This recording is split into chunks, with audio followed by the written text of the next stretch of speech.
Hey there, everybody. We're live. I'm live. You're live. My guest painter today is Luke Thomas, aka Chet, aka The Man, aka The Commission Machine. I wish. And we have started our Sunday Paint and Chat, and it's a special charity paint and chat today. We'll be throwing up some other things today to help you guys see what's going on and where we're at. And it's a pretty exciting time because we are already at a, what would you call that? A ridiculously far in our charity streams. We had an initial goal of $2,000. We crushed that. We then had a stretch goal through that Friday night. Yeah, day one of the official charity beginning. We crushed that, and then day two, we like by the end of day one, we were already in our stretch goal of $3,000, and then we crushed that yesterday, and now we're in our $4,000 charity challenge goal for Operation Supply Drop. So if you want to help award-winning veterans charities programs for veterans, this is the place to do it. So and you can do that right here, and I'll put that in the channel for everybody to see. Boom, there you go. There's the link right there on Streamlabs charity.com /@thegames tavern /raising-money-to-help-vets for Operation Supply Drop. So could I find a way to make it any more complex of a link? I'm sure, right? I feel like that's just clear as mud right there. Yeah, I do my best.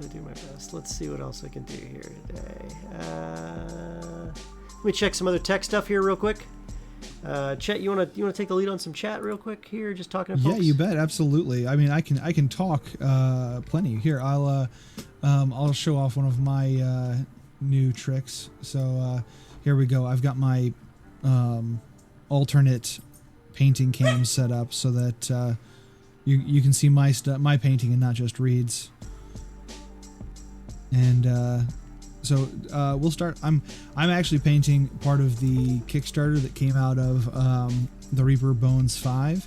I think this was I think they called it a pumpkin golem or a scarecrow golem, something like that. But it is like a scarecrow-esque guy with a pumpkin head and a scythe, and he just looks creepy as all get out. And I'm a big fan. I've been painting mostly spooky things because it's spooky season, so I figured this was appropriate. So hope everybody's doing all right out there, and that we're if you're painting, you should definitely let us know, because we love people painting along and talking about what they're working on, their goals, what have you. Or if you just want to like chill and sit back and do whatever. That's usually what I end up doing on my stream. Is most people are like, it is late, I need a drink, chill out and not do anything. That's usually what we're good for around here. So a little bit of chill painting time. Chill painting. That's while drinking, while painting. Yes, I love it. Yeah, I love it. And I mean, drinking is fine too. This is the Games Tavern after all.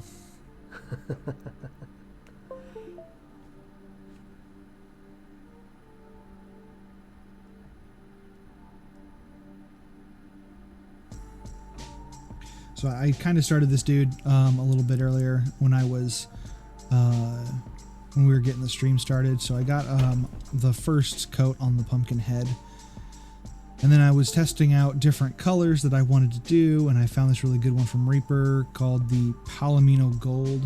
It's a really good starter for that hay blonde color. So now I'm trying to find all the little tufts of straw and hay that are sticking out of this guy, which is super fun. I love the detail they put in. I mean, like, an artist was just having a good time, I think, when they were like, he's gonna have a piece of straw sticking out his back. He's gonna be all sorts of weird.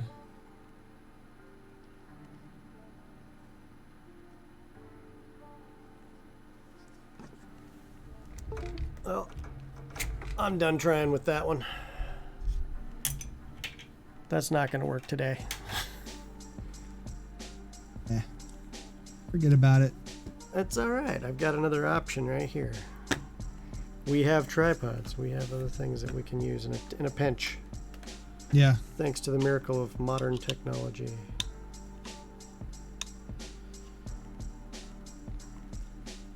So you got on the spooky kick because, aka Halloween?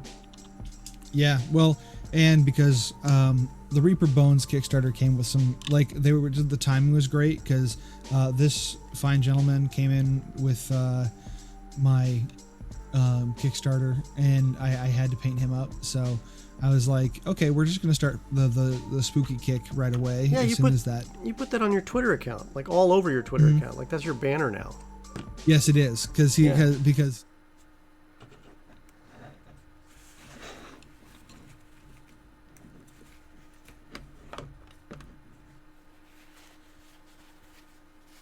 Mm-hmm.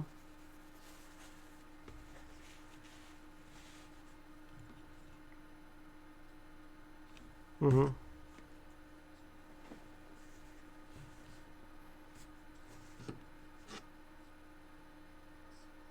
Mm-hmm.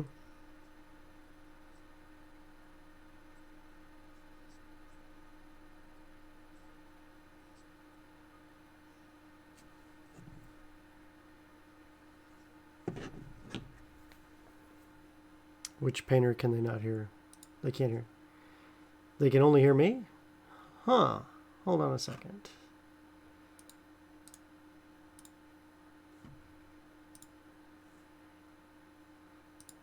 Oh, that's why.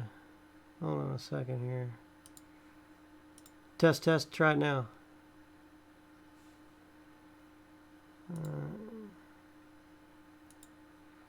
Let's do that. Oh, that's why. Give me a sec. I got you covered.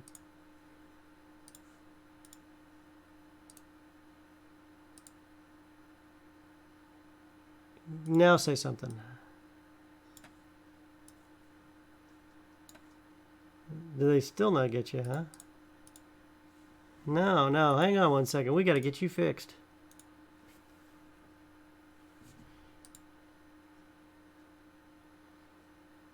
Yeah. Oh, friendly neighborhood check's on. She's awesome. I think you have to say that. Don't you? Isn't that like contractually required? Well, I think they can hear you now. Can you? Can you hear me? I am here. Hello.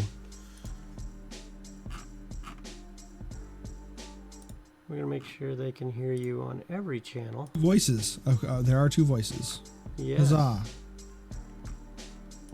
For whatever reason, it did not carry over the audio to all the different cool gee-whiz channels that we have running. Yeah. Yeah.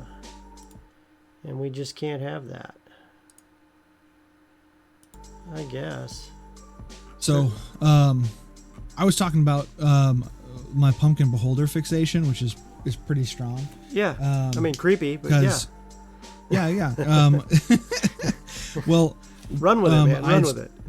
I'd started DMing and was running friends through a thing. So we have this pumpkin massacre every year. We buy literally hundreds of pumpkins, and anybody can paint. My kids have painted. Neighborhood kids have painted, or not painted, but carved pumpkins, and we just kind of go all out. And then people get to leave like my buddy's wife has like these little stones, like painted stones, and anybody who comes up and trick-or-treats gets a stone and gets to put it next to their favorite. And then the winner just gets to brag about it until next year. Okay. I mean, bragging rights for pumpkins is cool. I get it. Yeah, it's pretty good. But that was my goal one year, was to just make a pumpkin beholder. That was like, I don't know, 3 years ago. And so I'm just happy to have one to paint that looks legit. And I have a one shot that I wrote that I actually have a pumpkin beholder in because of that, like that contest. And so I then subjected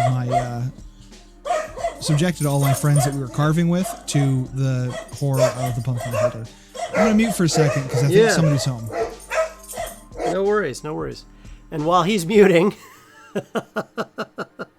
as the pups get ready, and we play our dulcet jazzy tunes in the background, I am working on some kind of demon today. I don't know what it's called. I just know it's freaking scary and awesome. This could be Krampus. This could be anything, and it is not a polite little monster from what I can tell. So hopefully you guys are getting a kick out of it.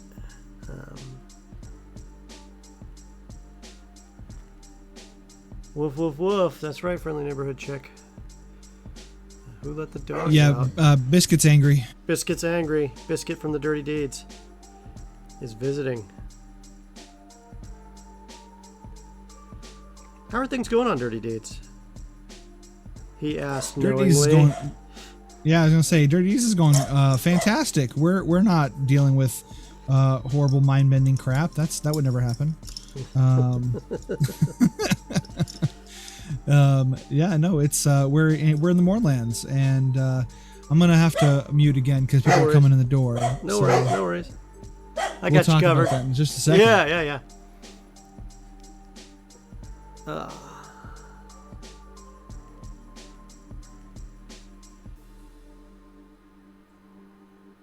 So I'm debating what color to paint his, I guess you'd call it his shredded kilt.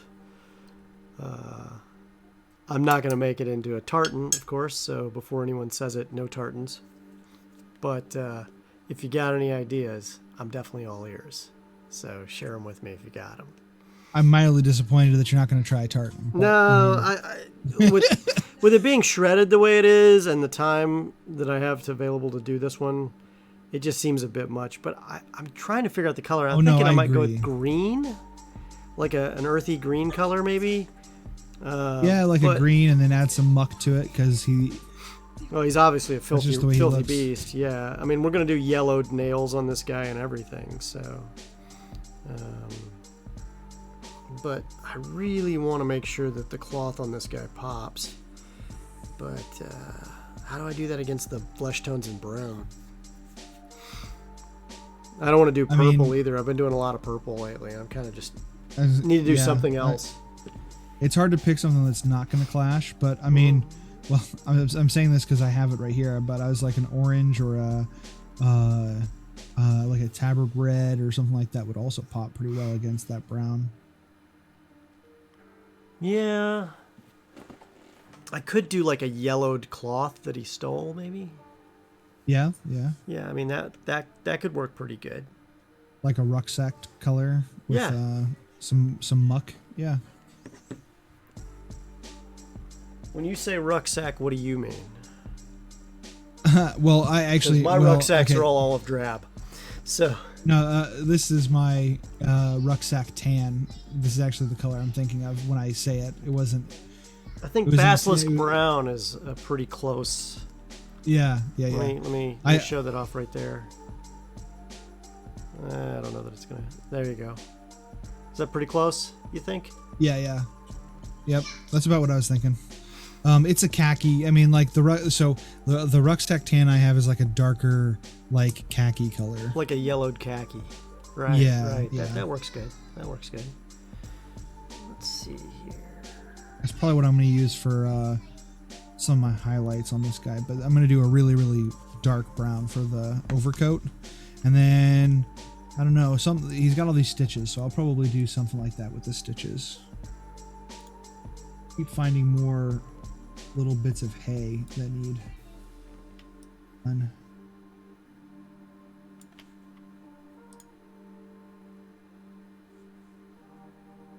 My youngest just got back from a trunk or treat, their second already, or third, because there were multiple going on at the same time today. So they said they might hit a couple of them. I was like, okay. Wow, your kids are gonna get hooked up big. Sugared up. And they haven't even gone door to door yet. Nope. I don't know if they will. They've been hesitant. My kids love the like spooking people part of things. Yeah, mine too. So they just want to hang out at the house and try to spook people as they come to get candy. Oh, I mean, that's what I do. I mean, right, exactly. I'm going to be out of a job. Wasn't that the way to do it? Then I could just sit in my chair. Just,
I'm already crazy about this darkened brown. I'm not terribly surprised, to be honest. Yeah, it looks pretty good.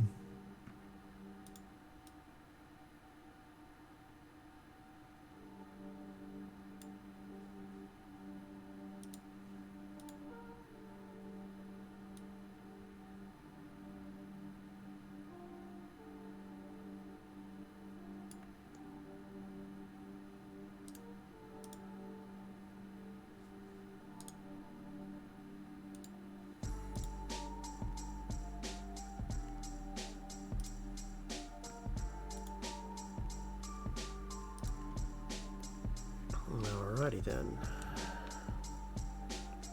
Boom. Okay. So we're at 3,045. For those of you interested, I'm going to find something here. I'm actually going to be in a charity stream here coming up next week. And if you want to donate to me, I'll share with you guys the Twitter post. You can donate to help my character very specifically stay alive. So, hold on a second here. Who are you taking on? I'm playing a character in a 8-hour Super Dungeon stream run by Hammerdog Games creator Danny, and he is amazing. And basically, we're starting off with less than we should be, and the only way we can get what we need is through donations. So, hopefully, people donate to save my skin. Hey, Arm Bernese, good to see you. And so that's the link right there. If you go to that Twitter link, you can see the post I put up on Twitter saying, please don't let me die. And a few people have already donated generously. And so I've got like a healing potion. I've got a couple uncommon magic items. But I'm at 3rd level. And, well, it's just going to be rough, right? So. Well, I mean, I really enjoyed attempting to destroy Xanathar. Yeah, you did. I can't believe you survived that. Well, I mean, most of you survived it. We had a lot of assistance. So yeah, thank God. People really came out on the donations. So yeah, well, that without it, you'd have been up a creek, man. Because I tell you. Oh yeah. Well, that particular scenario, in tournament play when they do that way, because they basically set up 30 tables, and maybe 10% of the people playing will make it. So, yeah. No, I do not doubt it. And I was like, I definitely understand where this is a very hazardous encounter, but I want to run some people through it, because I just think that'd be super fun to see how people respond to it. I think we had like a lot of people who were just like, we can, we've got all our bases covered. We've got a lot of different things going on. So I think we'll manage.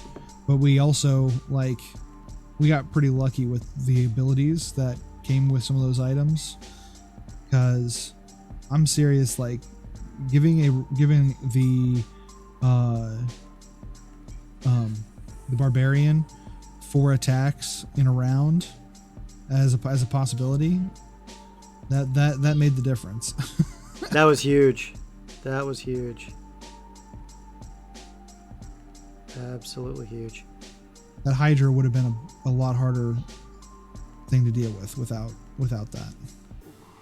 I think what was funny is watching you guys go, no, I want to hurt it, but I don't want to cut off a head. I don't want to do that. No, heads. Heads can stay on. Yeah, exactly. Heads can stay on. Who has fire? I was like, can somebody please give me a fire axe? How do I get a fire axe?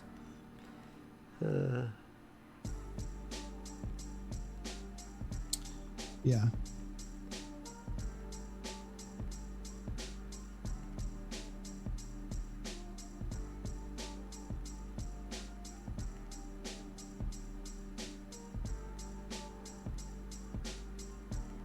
See a spot I missed with the flesh tones, so it's a good thing I still have flesh tone out. Speak to the nearest fire warden. Yeah. Well, I want an axe that is on fire, and our fire warden probably wouldn't like that. Good point. Yeah. I think that defeats the purpose of what they use theirs for.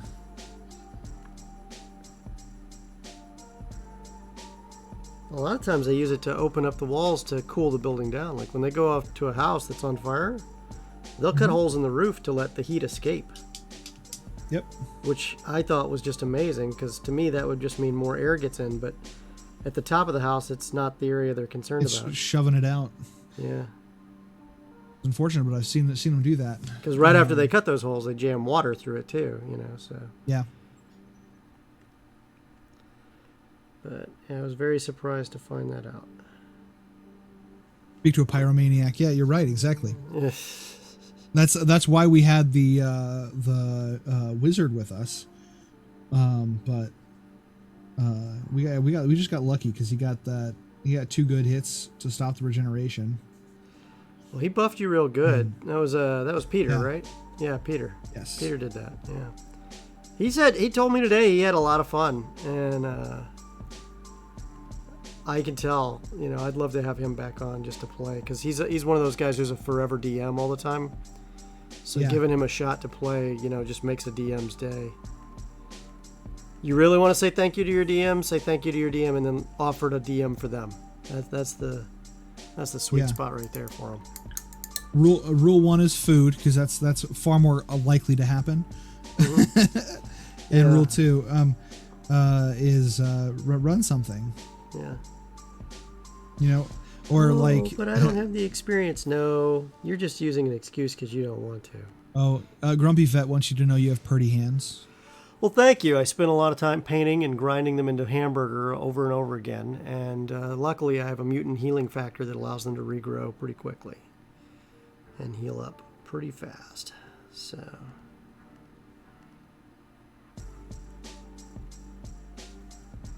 He would say that to me too.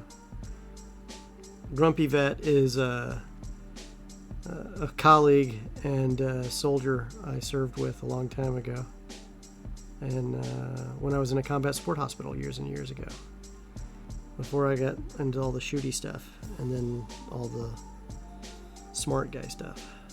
So.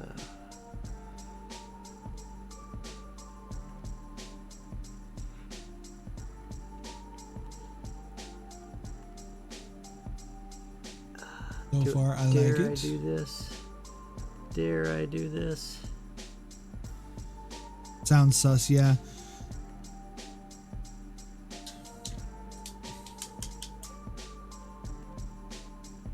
There we go. Which sounds sus? Your mutant abilities. Buddy, if you knew how many times I've had my face torn asunder, my arms, hands, everything, and I don't have giant rents in my body. I am very lucky.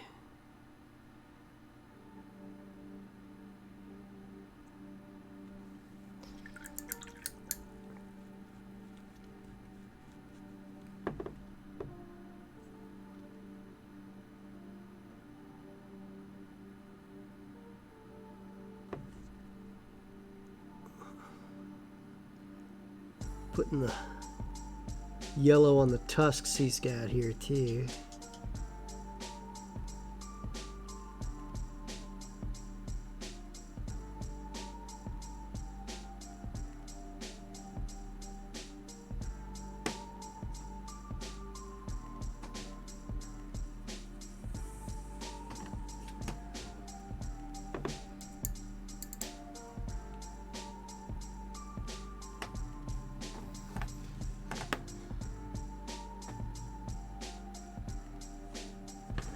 Now I'm going to hit this horn with a really dark wash. Shamming abilities are off the charts, dude. I outgrew being a specialist decades and decades ago.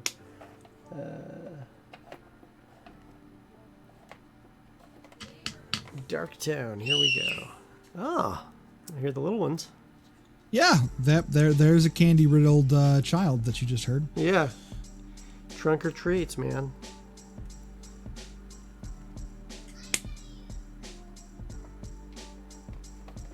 Alright, we're gonna use a little bit of dark tone to set the stage for these horns.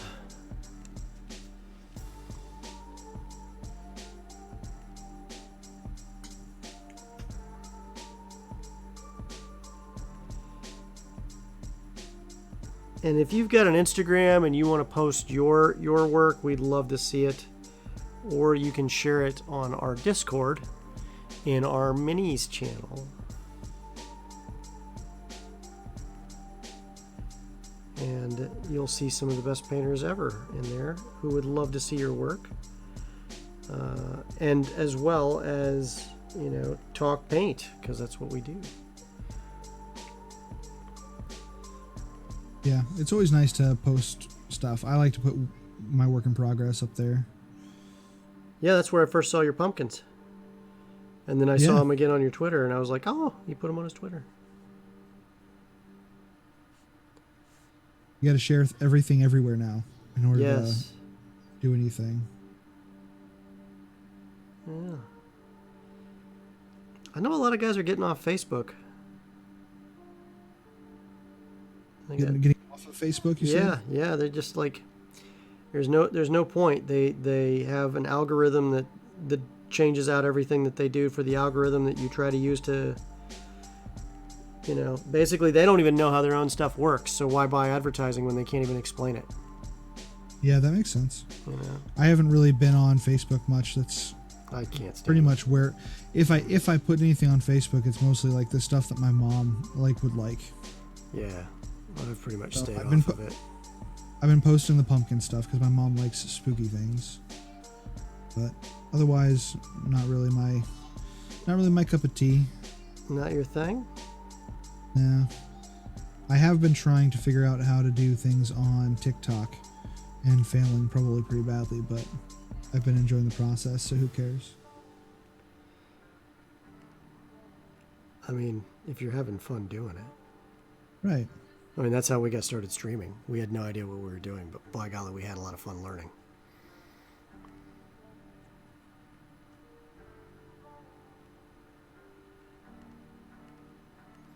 I'm also hitting the wooden club, well, wooden spiked club with the dark wash as well, because I want the recesses in the wood to look really aged.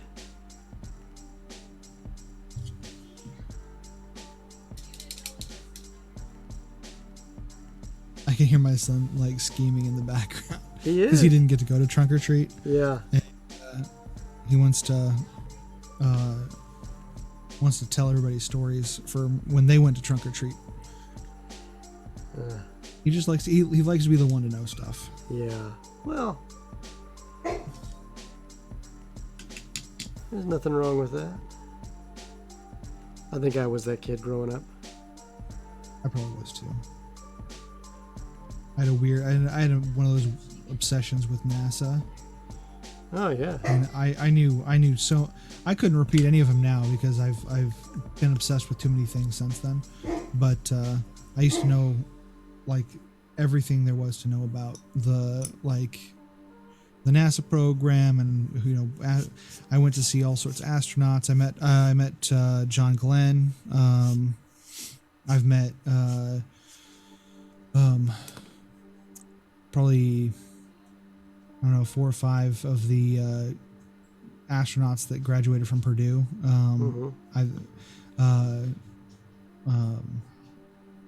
Names are just killing me right now. But John Glenn was because he came to my like hometown high school and did a talk. Oh wow. Yeah.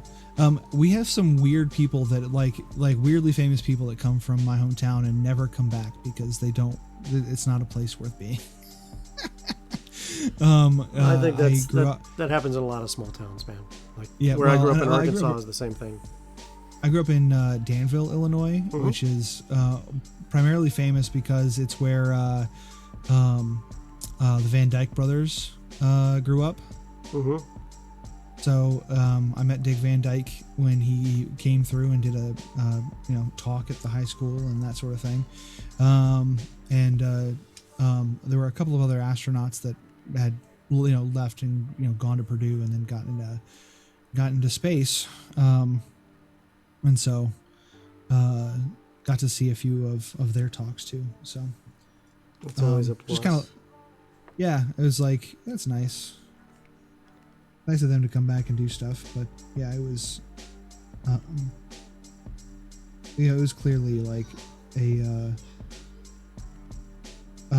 kind of the, like, you can get out of this town too sort of talk. Yeah. You don't have to stay here your whole life. Grumpy Vet, or if you're still out there, are you painting miniatures? I know you were talking about getting back into it at some point. Getting the Warhammers back on.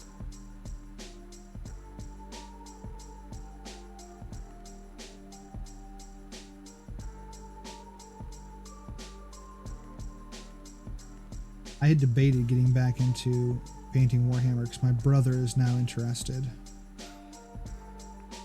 But I you checked your wallet and said no?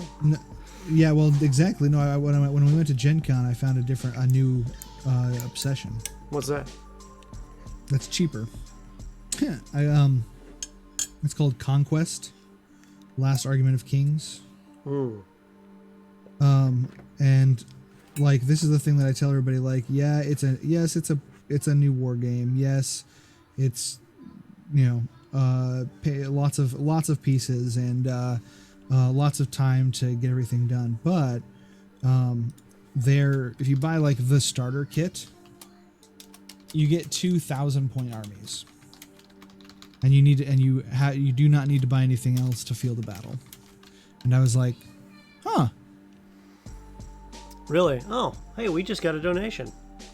Let's check that out, folks. Someone just donated. Let's see what we got there.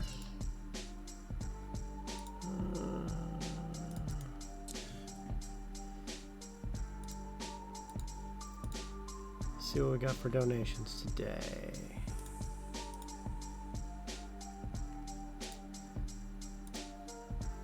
And donations, we got boom, boom, boom.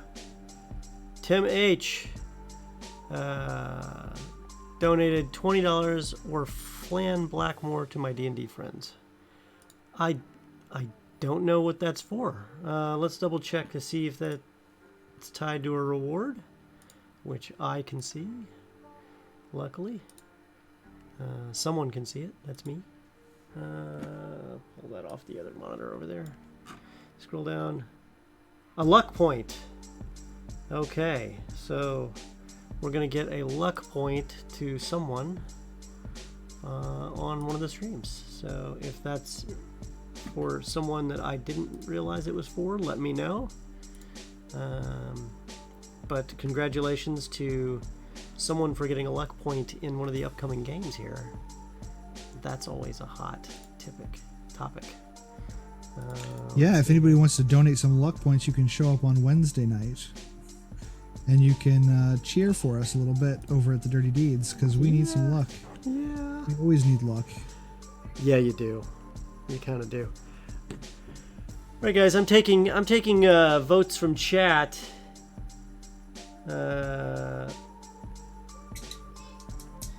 On the cloth waist, that this cloth around the waist on this particular demonic-looking creature. Any color but purple. I'm not doing purple. I've already done plenty of purple. Kind of done with purple.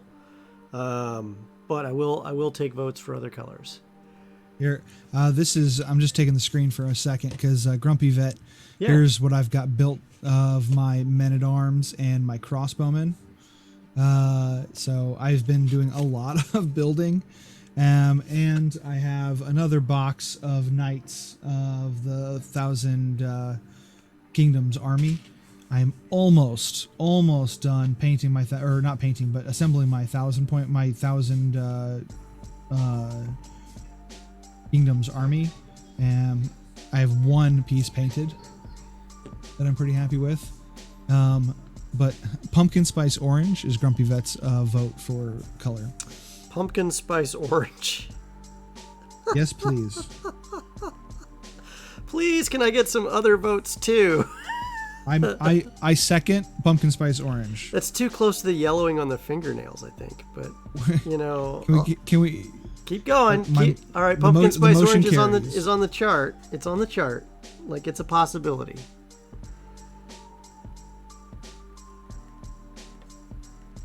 He's doing this to me because he's tired of pumpkin spice latte stuff already, I can tell. It's pumpkin spice season, you know. I enjoy pumpkins. I don't necessarily enjoy pumpkin spice. It's okay. I may get one in a season and then I'm kind of done. Not a huge fan.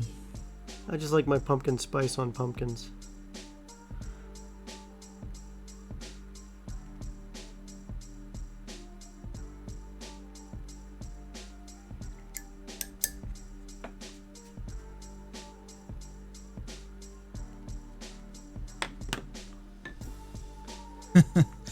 Make it darker. A more burnt basic orange is his response. What cloth or skin tone would that have? I mean, what leather would that have been from? That has orange skin. Is that a Barrent? Perhaps another T. Well, it's not. I mean, like if you've seen some. It depends on the tanning method, but depending on the tanning method you use for deer hide, some of it turns out yellowish orange color. True story. So can cowhide. Yeah, cowhide can, but it's does. I mean, camel hide. Ooh, that's an interesting one. Yeah, like a yellowy orange color. I said I've used the other two. I have not used camel hide or kangaroo. Kangaroo actually has has a very orange color if you're using kangaroo hide. Yeah. It's just a common.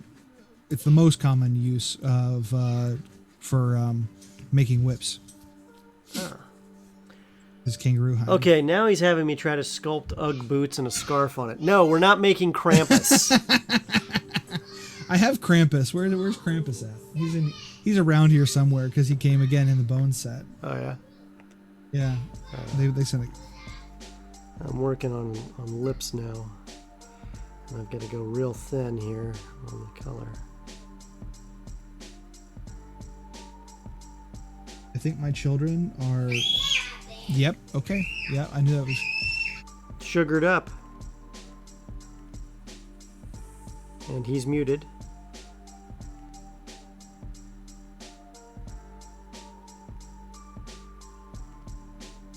I heard the starts of some kind of combat, and I was like, nope.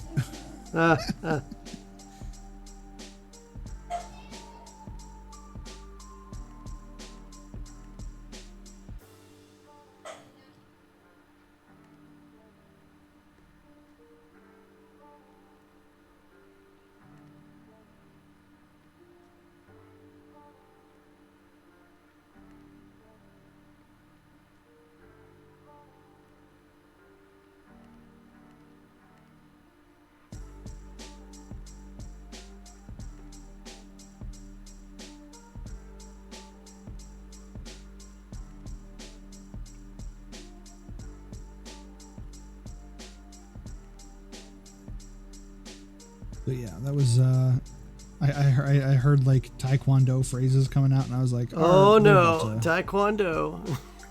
Here it goes now, man. It's not time to spar, kids.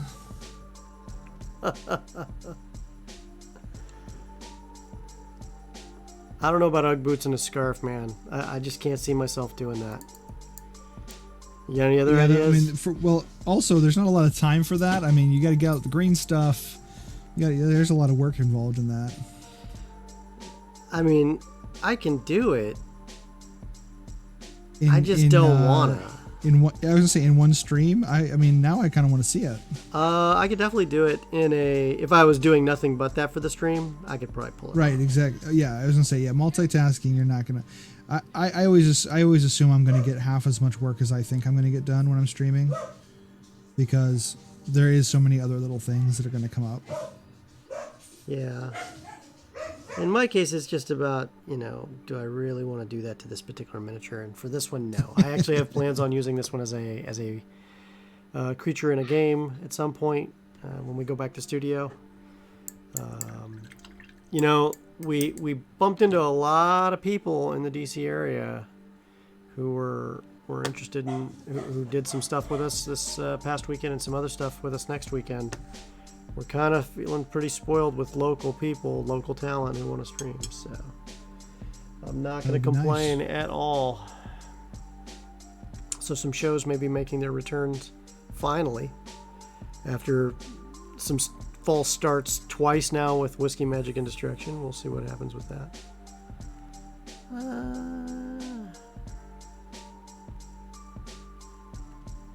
Orange,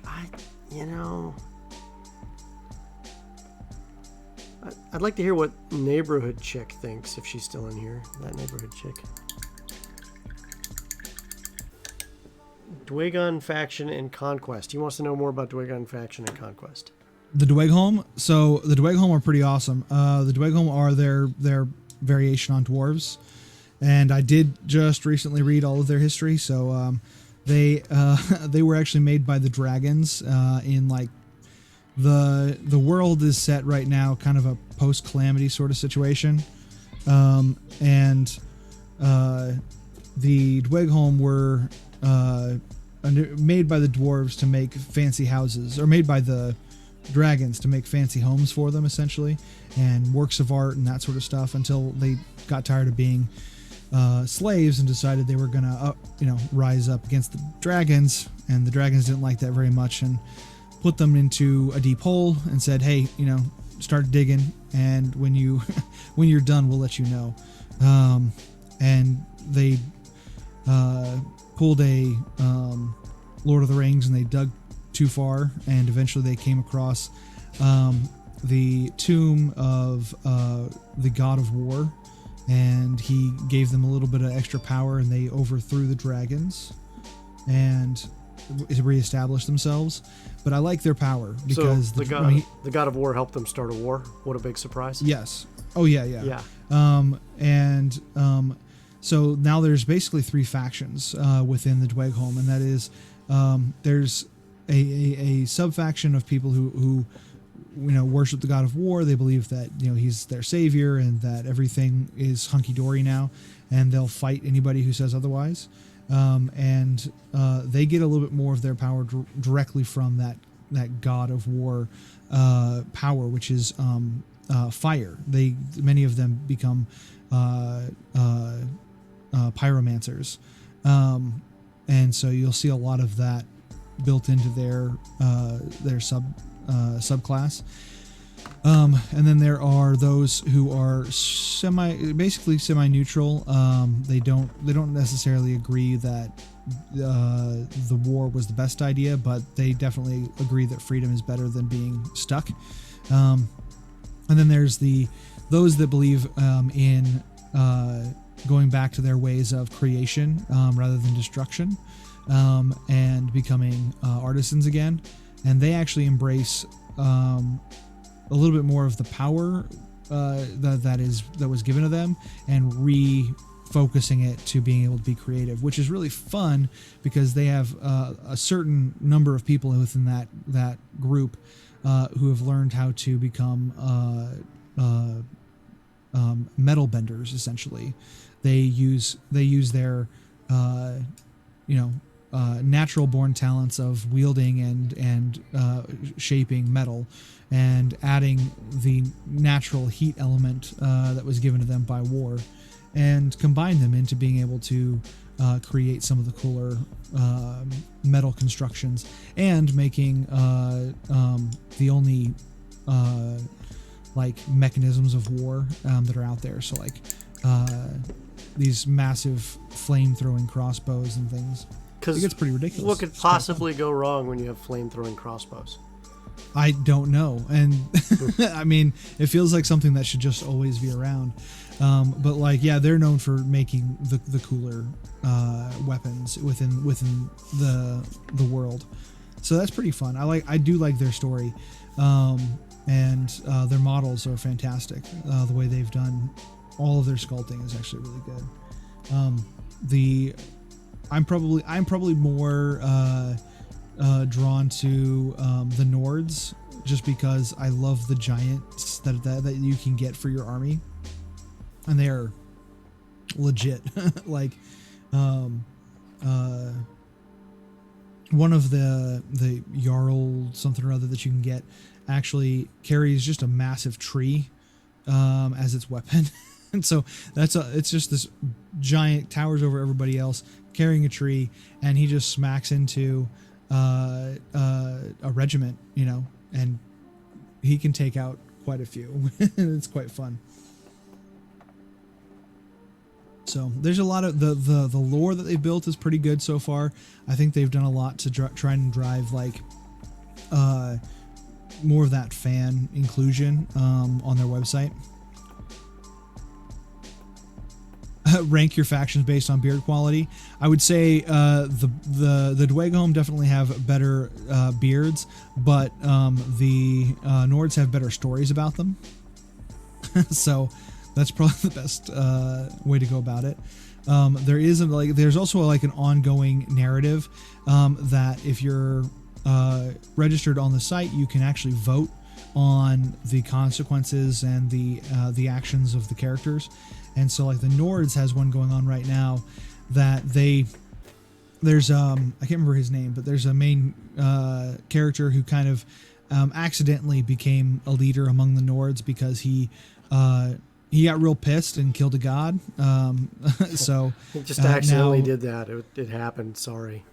Yeah. Well. Yeah. Well. There was the pig god. There was a god that kind of was prone to rages, and eventually it. Yeah. Well, the ice chart are beautiful. Yes, you're right. So he slew this god because it went in a rage and tore up his village. It was technically already damaged from a fight with another god, but he ended up killing it, and all the people were super happy that they're not being terrorized by this god. Only downside was that god also kept out all the baddies that were from outside of their region that would otherwise come. So there were wolves and wargs and stuff like that. that he was keeping at bay, that now he's trying to find a way to permanently keep them out of the kingdom. And that's going to have repercussions. Oh, exactly. I'll find a permanent way to do that after I've killed a god. I wonder what that could mean. So he is in search of this power, and in the recent campaign, the way it worked was he got into a fight with some wargs, and they locally call them Fenrirs or Fenrirs after the god Fenrir, and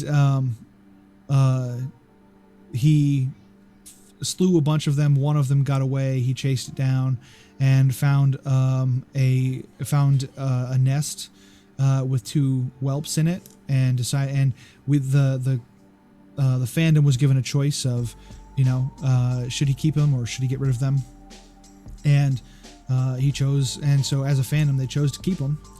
And then the next choice was, does he choose to train them, or does he move on, or does he waste an entire season training these wargs? And of course everybody was like, yes, he trains them. So then they came out with a Fenrir Wolfpack unit that you can now add to your Nord's army. So you can now buy a 3-pack of wolves as their own unit. I thought it was fun, letting people decide what models they want, because I'm certain that if something had gone a different way, or you make a different choice, that they probably would have had different models ready for that sort of reaction. But oh yeah, but it is kind of awesome that we got to pick. Yeah, we definitely want wolves. Fan service is always a plus when you can get it. Yeah. Not something you're getting at a lot of other big areas right now. There is some fan service, but it's only if you pay the right price for fan service. Like your immortal soul. Yeah. Yeah, I want to paint that as well. He's saying the Ice Jotnar Artisan Series figure, which is, I actually got to hold it in person. It was very nice. It's a resin sculpt, giant that stands like, it is pretty big. It's the size of like one of the dragons that you'd get in D&D. I love big models. I love big models. Yeah. And I know a couple of guys on Instagram that are painting it right now, and it looks amazing. But I got to see it at Gen Con, and I was in love immediately. And it wasn't even something that they were releasing yet. They were like, this is a far, far future thing that we have planned. And I was like, I want to take it home now, please. They were like, sorry, we're not selling these. Well, hey, if you send me an Ice Jotnar Artisan Series figure sculpt, I'll paint it. Right now, I'm just focused on what I need for upcoming stuff. And I've got plenty of it. And you're working on a lot of commissions right now yourself, right? We got a couple commissions, and I've got my own army for Conquest that I'm putting together so that I can run demos. I want other people to play. Well, kind of an important thing to do if you want to run demos. Yeah. Well, I just want other people to play, so I'm running demos so other people will play with me, and get some local fans interested in the game itself. Always a smart move. Yeah. So that's the goal right now. So putting some things together to take to some local clubs and show off a little bit of what the game is. I'm not as worried about getting them fully painted, because that army has so many pieces. I have 24. I have more than that, but so my base army is going to have 24 men-at-arms, 12 crossbowmen, 12 legion, and 6 knights Oh yeah. on horseback. So a lot of pieces.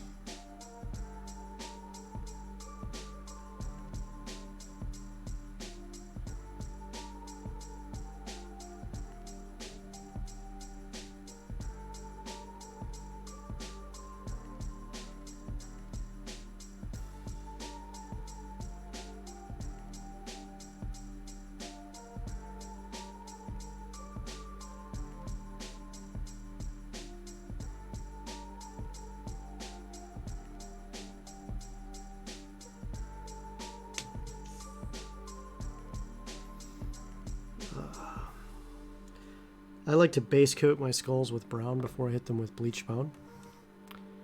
Just one of those things that I do.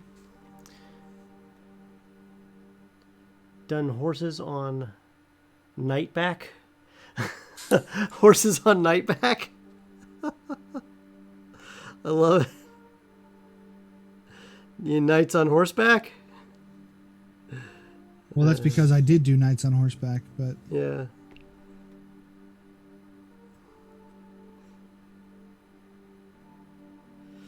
Grumpy Vet's always a riot, man. I love it when he starts on his rolls, man. Grumpy Vet, you're gonna make me laugh tonight, aren't you? And the tough part is painting while laughing is very hard.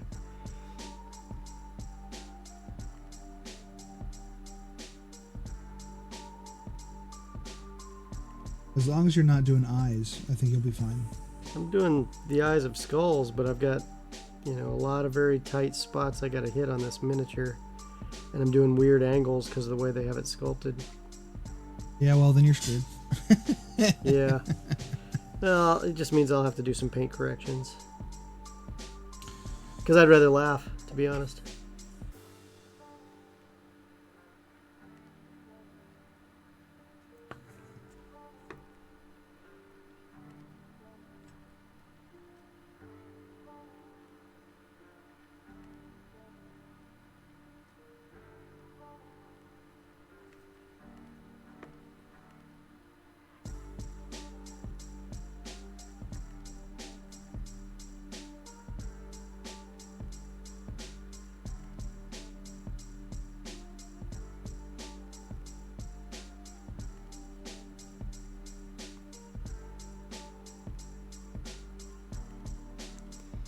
Now I'm working the leather straps on this weapon.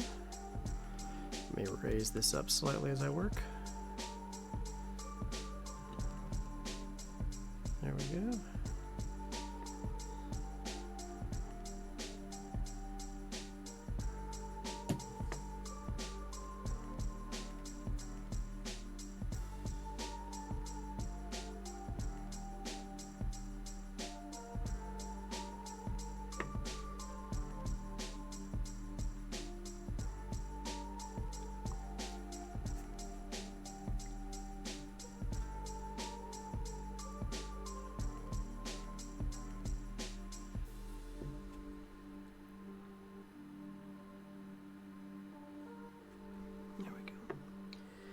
I almost made an error.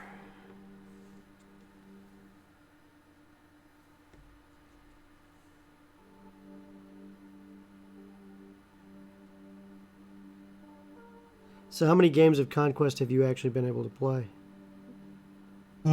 I played a few demos while I was at Gen Con with different friends that were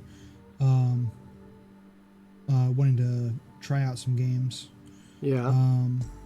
I haven't been able to play any of the any full battles because I'm just now getting an army built. So once I have these built, I'm just gonna take them over to a game shop and see if anybody's interested. But I have a couple of places that I go, and I know a couple of owners who actually want to play, so I might just go on days when they're going to be there. Yeah. Salamanders Green instead of orange. I think that's a good choice. I don't think I've done green. Green is a good choice. Salamanders Green is a very bright green. I would, of course, make it very dirtied. I would probably make it... A muddy salamander. No. I could do better than that. I could... Because, you know, if I've got the energy, not tonight, but probably in the future, I could do it in that green and then make it like some torn up, shredded up banner that got turned into his, you know, basically his waist covering.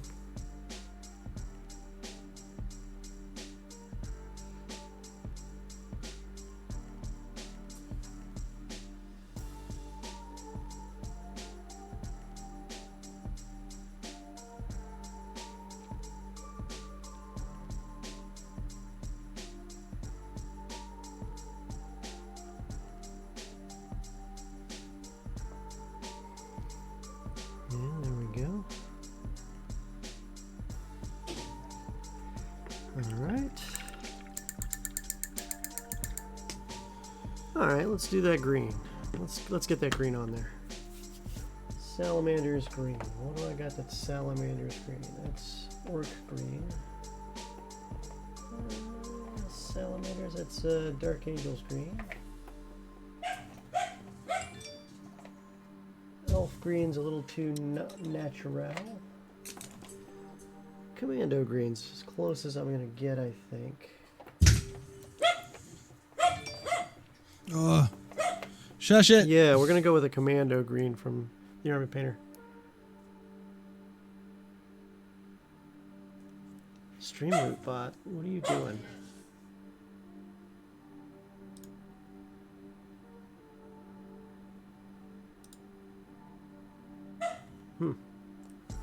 That was weird.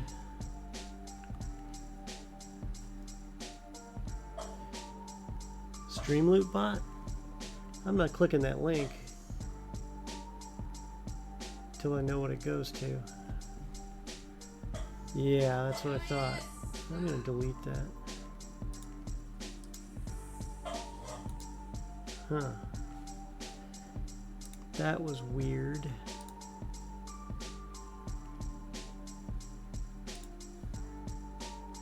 I don't think I have that activated yet.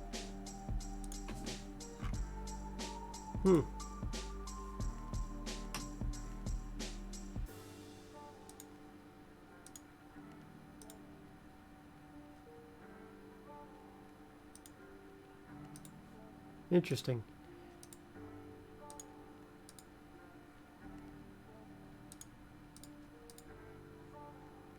Oh well, it is what it is.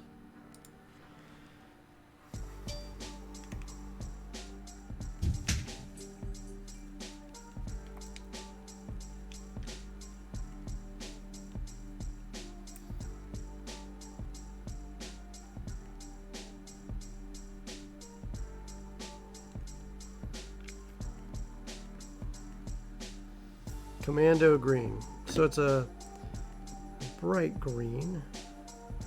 What I'm going to do is I'm going to mix a little bit of Goblin Green in there. Do I want some Goblin Green in there?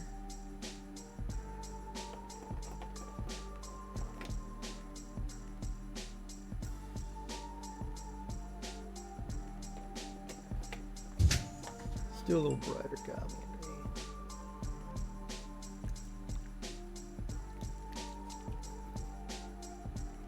Alright, Grumpy Vet. We're going to do Salamander Green. I don't know about smoky Salamander Green. We can do filth-ridden Salamander Green. But, man.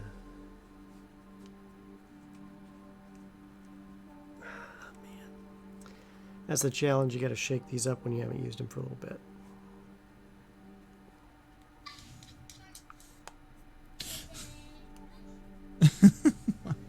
I don't know what's going on with my son right now. He's got a whole thing going on right now. Well, you know, that's how you scam. What? That's how you get those scams in. Is he scamming again still? Trying to figure out things he can get in there? No, right. I don't know what he's doing right now. He's he was marching and yelling out his drills. So I don't know what that was about. Drills? Yeah, hut, hut, hut. Is he doing that in whole thing. ROTC or something? No, nope. Just what he thinks that you would say if you were marching. It's usually pretty funny too. Oh, okay.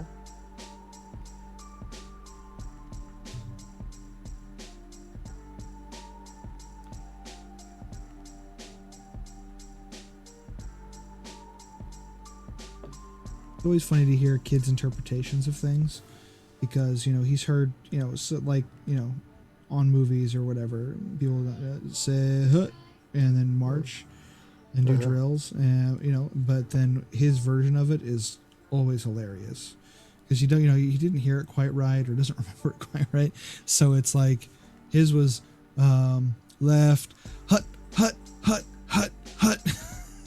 Oh, okay. I mean, sure, okay. I mean, sometimes you wonder if your right foot ever hits the ground. Right, exactly. Because left, right, left, left foot, march. Yeah, I remember all that. I kind of don't have to march that much anymore still. So, I mean, we still do, but it's not too crazy.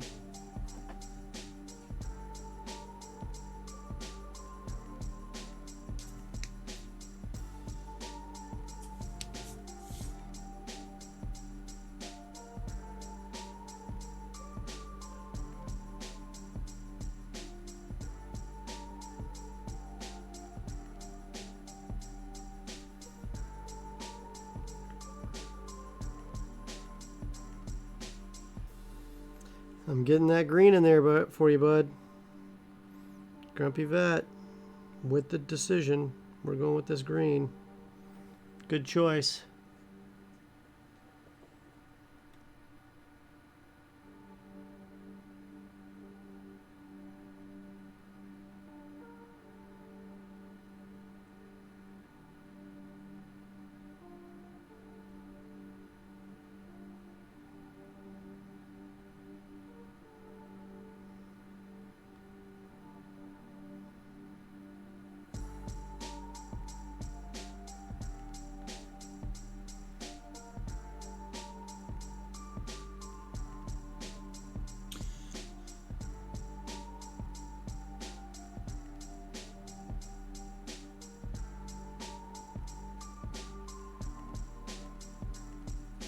I think we're pretty close on the color blocking being done. One thing I need to do now is his all of the stitching. Oh, yeah? Figure out what I want to do for that. Hey, we got...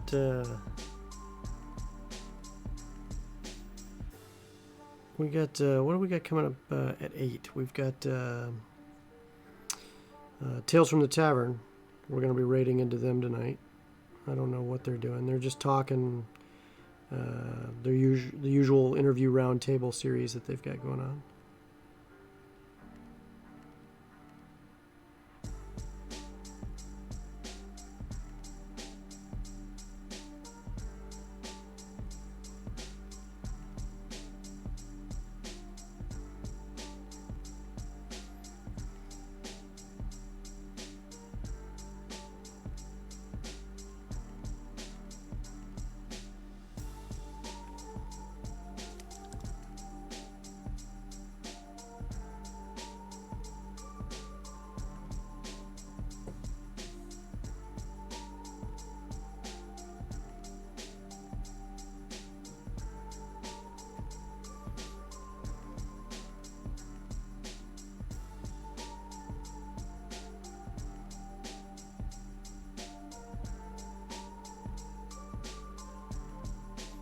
Oh, you can't take that bag. That's all of Miss Baker's apple pies. You just see this lumpy bag behind him.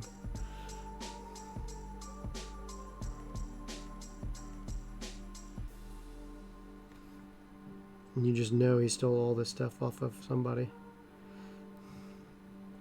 Or some bodies. Or some bodies. Yeah, I was gonna say that sounds likely.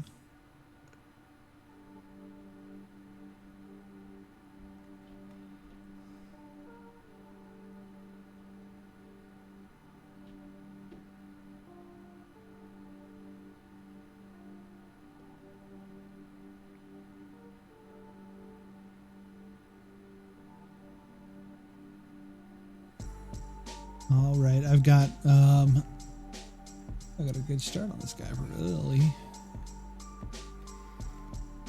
The coat obviously needs a lot of highlights done, and the hay is very yellow right now, but it's gonna get toned down quite a bit. But usually, what I end up doing is I put on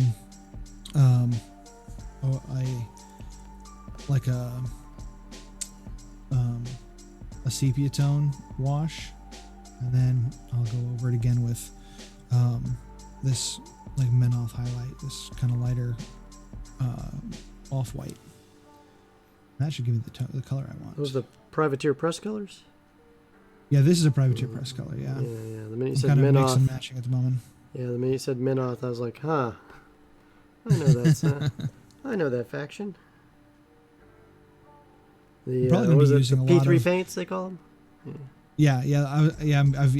I like the P3 paints a lot. I have quite a few of them.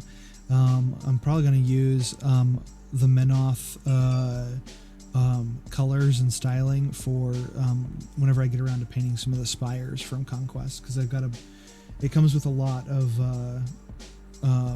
pieces, but it's two different armies. So I have like the Spire and the 1,000 Kingdoms to paint, and Spire kind of mutated. I would say kind of a combination of like the like Nurgle-esque styling, but then a lot of it is bone instead of like the gooey disease. Yeah. It's more like weird flesh combinations. They've been experimented on. Heavy duty. The green contrasts the skin tone better. I agree. They definitely have a lot more skin tone contrast there. And if I can get it to focus here. Any minute now. Or not. It just wants to fight with me right now. So we'll get it focused here in a little bit.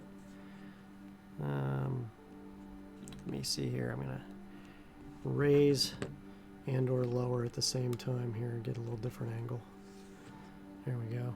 Hopefully that gets what we need. If I can stop hitting parts with my finger that I'm not supposed to be hitting.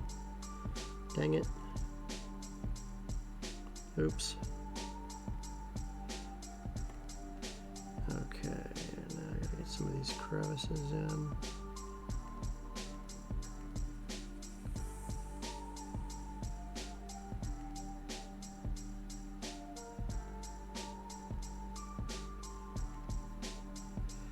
Now I gotta pay attention to his underside, because it's really fun looking up the butt of a demonic creature, because, you know, if you think regular poop is bad. Demonic diarrhea. That's the worst you can I don't get know right that there. they don't ever not have diarrhea. Yeah, exactly.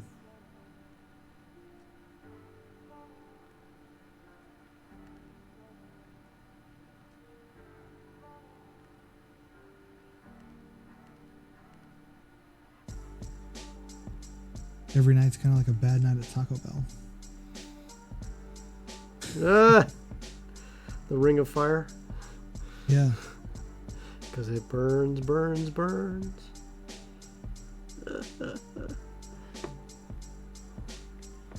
Yeah, I agree that the green is a really good choice. It does contrast the skin tones really good. It will be filthified, but the green was a great choice. I think it would have been better than orange, especially with this tan flesh.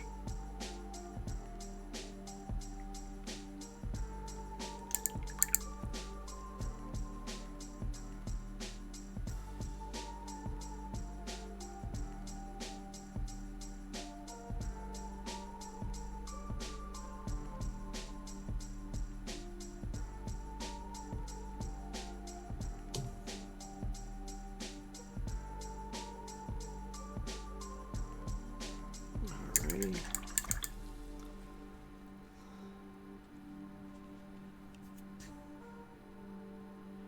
Trying to make sure I haven't missed anything, and I keep finding new spots that I've missed.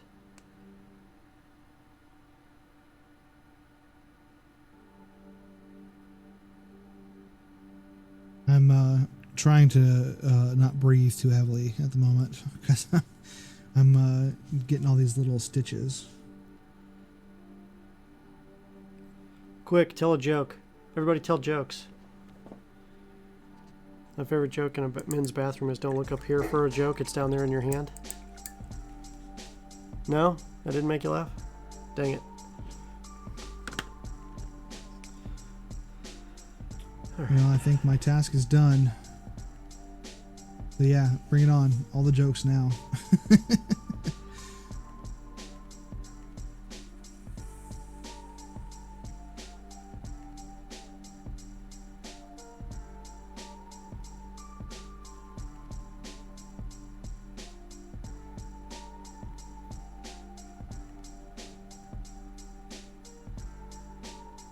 Yeah, I say that, and then I've got a few more didn't get touched.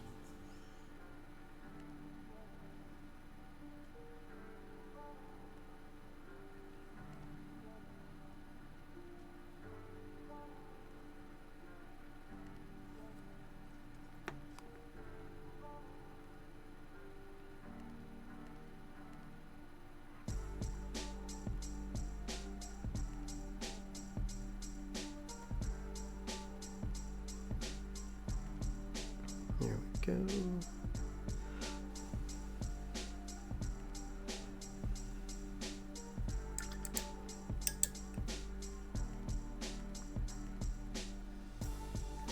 Now I gotta put some leathery brown in here.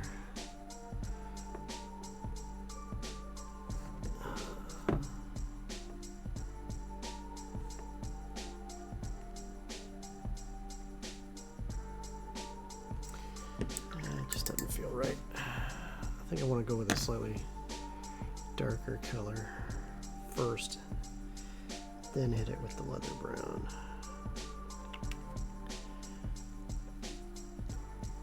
And while we're waiting, I'm gonna do a little adjustment here so you guys can see it better.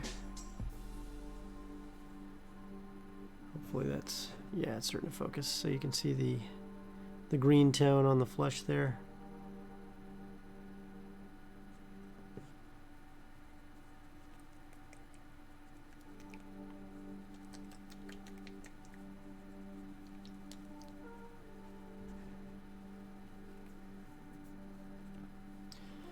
Oh man.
Try and highlight a little bit on this coat.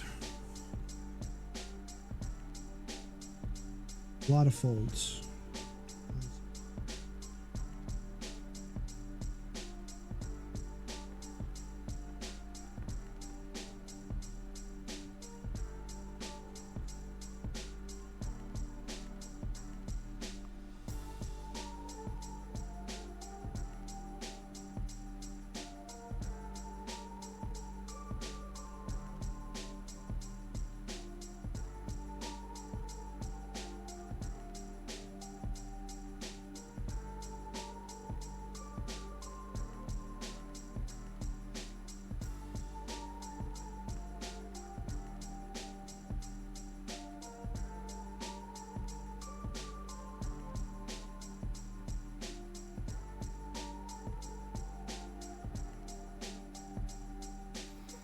So I used tanned flesh for the flesh on this guy, and I'm using fur brown for the undercoat on the leather, and it looks awfully similar.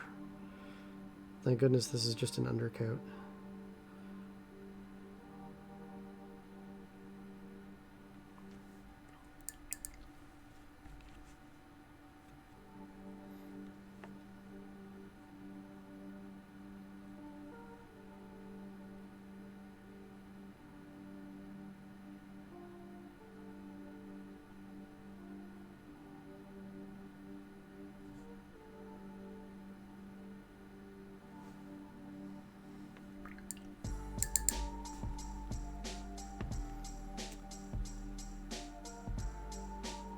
What is the dark color I used for the dark brown on this guy?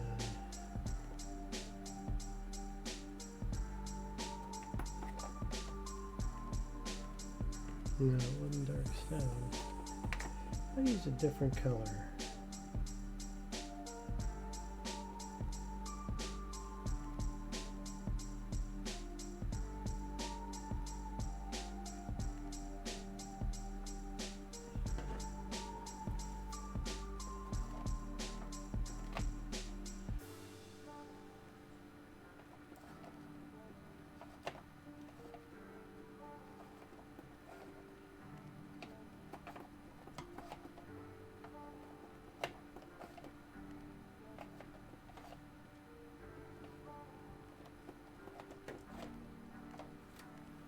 Hmm.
Huh.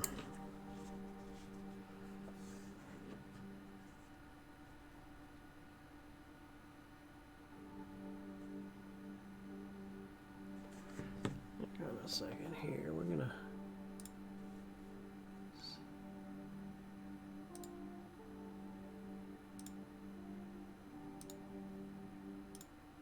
We're gonna switch that out because that just replayed one too many times the same song.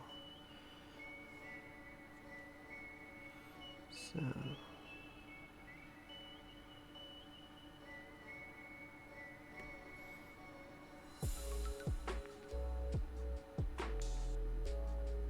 there we go.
I made the mistake of painting the metal buttons first. Now I have to paint around them. Yeah, that's rough.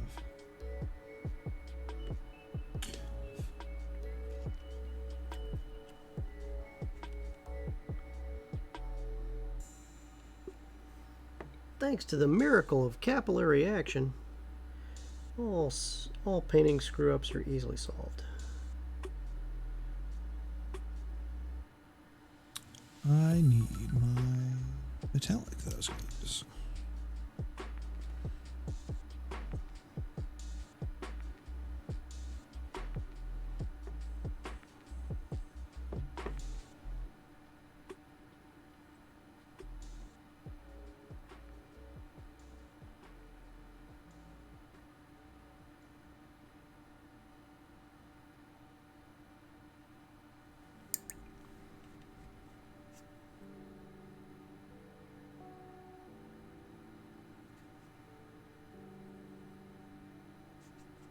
There we go. Just a smidge of adjustment right here. And I gotta figure out what brown I used to paint that dark brown on there.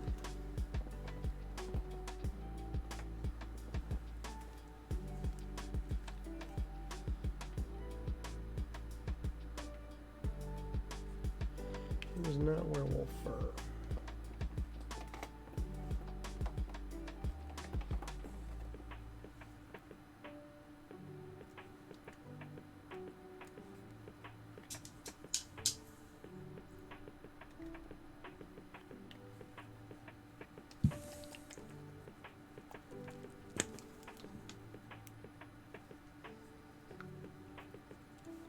Let's see here.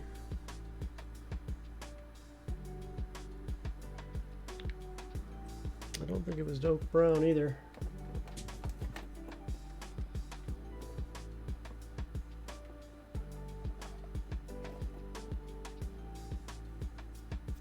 I am running out of dark tone options there. Uh-oh. Let's see here.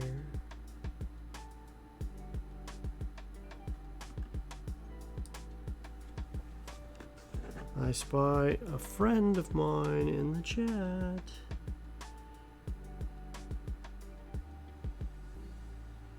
She hasn't said hello yet, so we'll see if she does.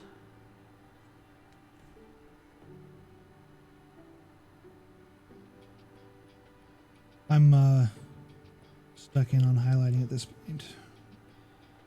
I'm really liking. I like doing cloaks. I'm one of the probably weird ones who likes doing the glowy bits.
I'm deliberately using vertical striations on this to try to maintain that wood grain effect.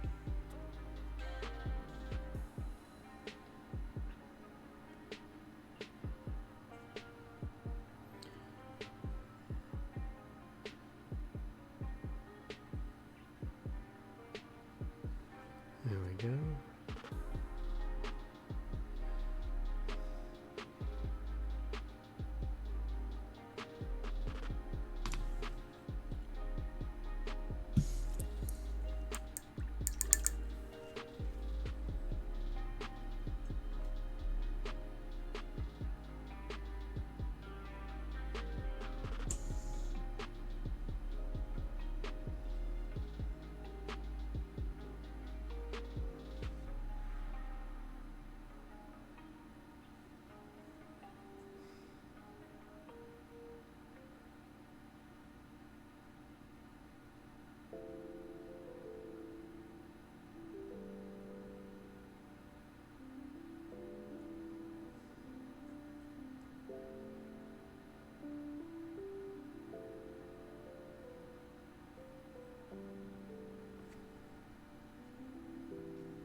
All right. With that, we're going to take a quick, short 5-minute break. Thanks, Moonrose87. I was wondering when you'd say hello. Good to see you.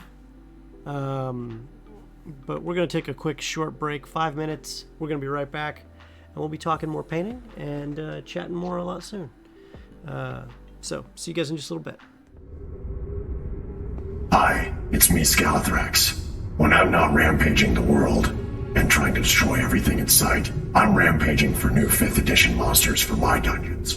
And whether you need scuttling dungeon denizens, alien horrors, or sentient avatars of the world tree, the Creature Codex has you covered. Nearly 400 new foes for your 5th edition game. Everything from acid ants and grave behemoths to void giants and zombie lords. 424 pages of monsters. They include a dozen new demons and 5 new angels, wasteland dragons and dinosaurs, all new golems, which include the Altar Flame Golem, the Doom Golem, and Keg Golem. And who doesn't want a few extra Keg Golems around their dungeon party? There's also elemental lords and animal lords to challenge powerful parties, chieftains and other leaders for ratfolk, centaurs, goblins, trollkin, and much more. New undead, including a Hierophant Lich to menace lower-level characters, and so much more. Use them in your favorite published setting, or populate the dungeons of your 5e world of your own creation. Pick up a Creature Codex from koboldpress.com today and surprise your players with monsters they won't be expecting.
we're back, guys.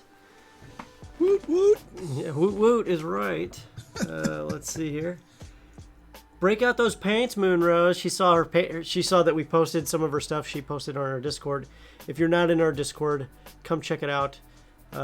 Just look up our Discord on the Discovery, or check out any of our Twitter, Instagram, or other social media handles. You'll find the link to our Discord in the bio. And let's see here. Checking the tunage, making sure it's interesting stuff here. Repeat is off.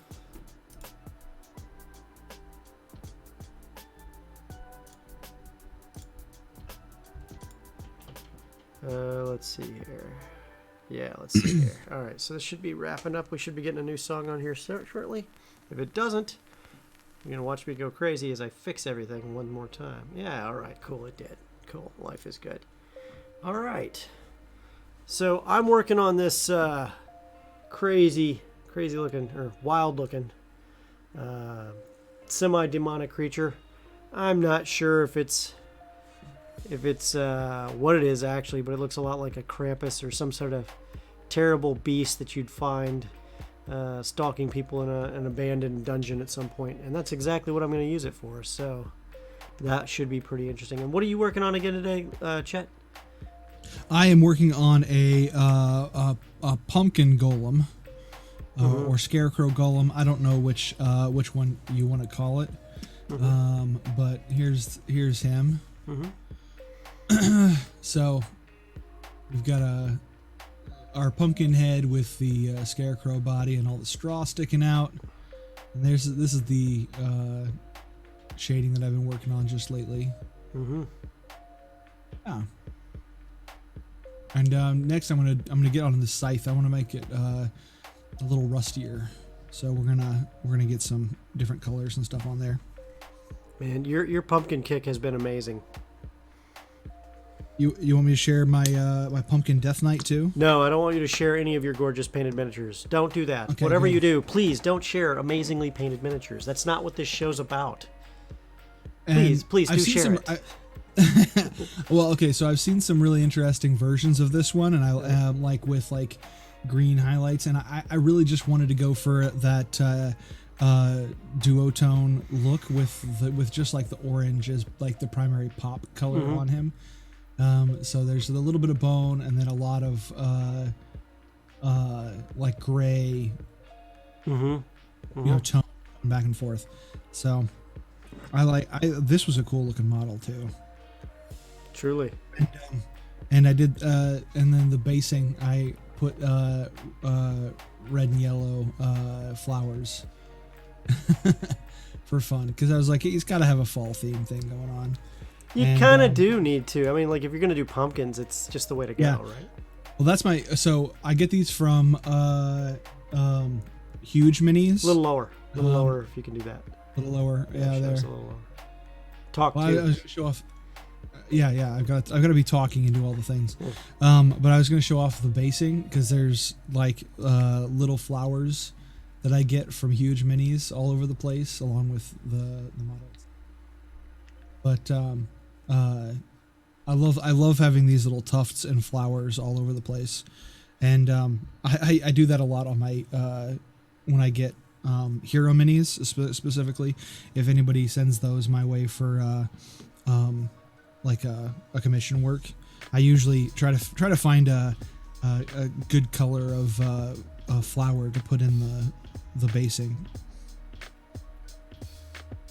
Moonrose, everybody needs a pumpkin beholder. I firmly believe this. Sadly, they're not going to be on sale for like another year. They're just on the Kickstarter at the moment. So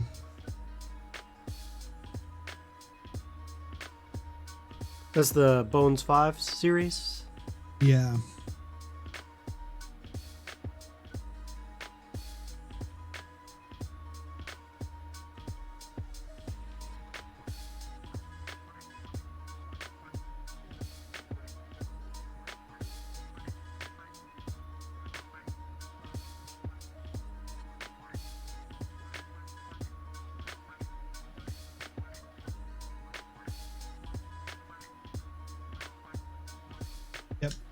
Sorry.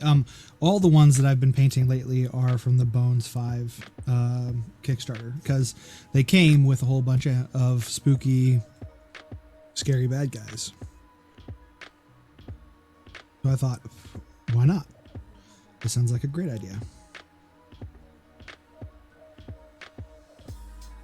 I would really love to get a hold of some of the new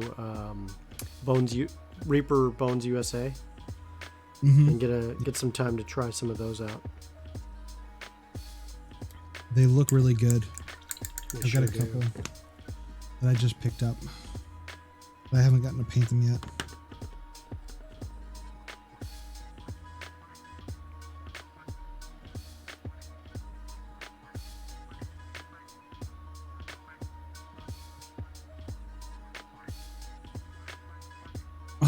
I'm sorry. I mean, technically, if you go right now and go to the Reaper Bones 5 Kickstarter and back the base package, you can get one of your own. They still have, I think they still have late orders, late. Yeah, pledges, they're letting whatever, open. pledges happen right now. I know that we had some postings on that because Reaper told us about it very specifically.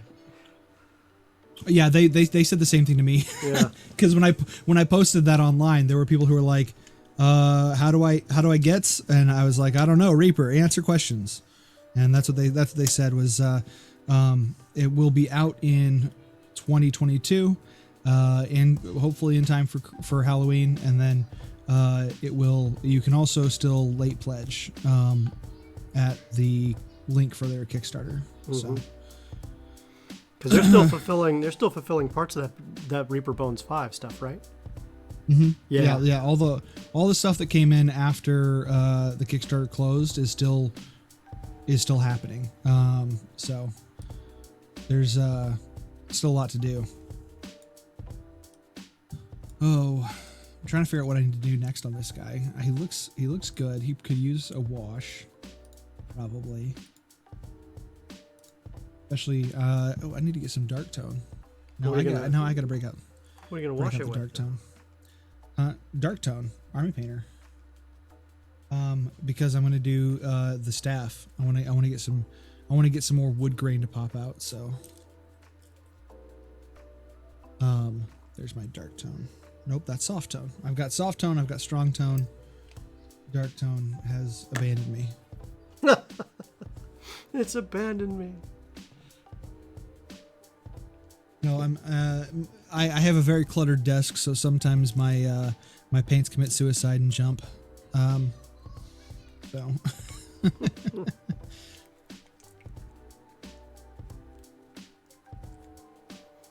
Well, Moonrose, hang in there. You can get that. You can get it. Trust me, you can get it. Yeah. I mean, you're into painting for the long haul. I know you. Gamer Mom Luna was playing a really interesting game today. If she's still in chat, hang on a minute. Let's see if she's still in chat. And she is not. She was playing an interesting game today, and I was sitting in her chat for a little bit earlier. She's today here. Too. Oh, she's here. There. Oh, she is there. Well, how come I didn't see you in the chat? What was the name of that game you were playing today? What was the name of that game? You were sneaking around. It was a pretty cool looking game. And then Greedfall. And the sad part was, Gamer Mom Luna, you were worried because people would judge you because you were playing it on easy mode. And you know what? It's your game. Have fun the way you want to, right? If it's not fun for you, why would you play that game? And if easy mode is fun, then you're having a great time and you're enjoying the game. I love easy mode. It's the same as it makes me feel like when you'd go into 007 GoldenEye and put on God mode. Like, I didn't even know that such a thing existed. Yeah, you can be invincible and have unlimited ammo and just about everything on the Nintendo 64 GoldenEye. Uh-huh. And yeah, that just reminds me of being a child. Honestly, that's one of my favorite things to do. Greedfall. That was 1700s era, kind of a storyline game. What was what's the whole point of that game? Because I did see a lot of stealth. And a lot of facial tattoos too, which I was very surprised about. So.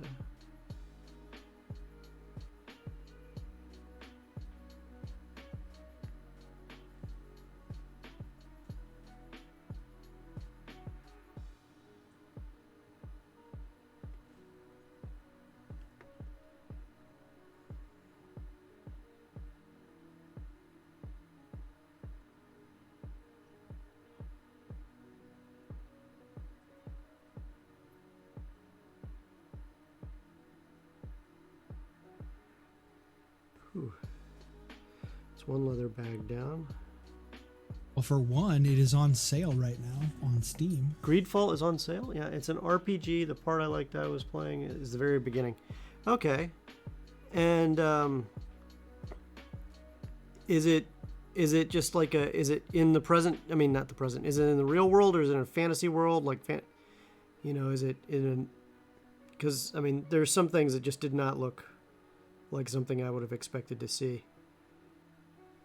So I'm just trying to figure out if it's purely a fantasy world or if it's just fantasy fiction or historical fiction. Like all of Assassin's Creed. Yeah, like all of Assassin's Creed.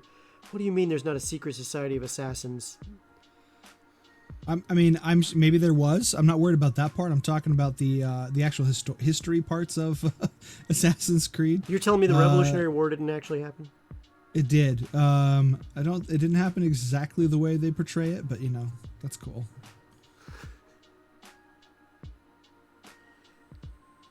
It's a fantasy world. Okay, that I gotta say, set sail to a new world kind of thing. Okay, cool. Fantasy world, remote magic touched island, which the players will find protected by all kinds of supernatural beings. The young de Sardet is the hero of Greedfall, who sets out with his companions on an adventure to find a cure against the Malachor plague. Okay, I like it. I mean, I like seeing fantasy worlds like that.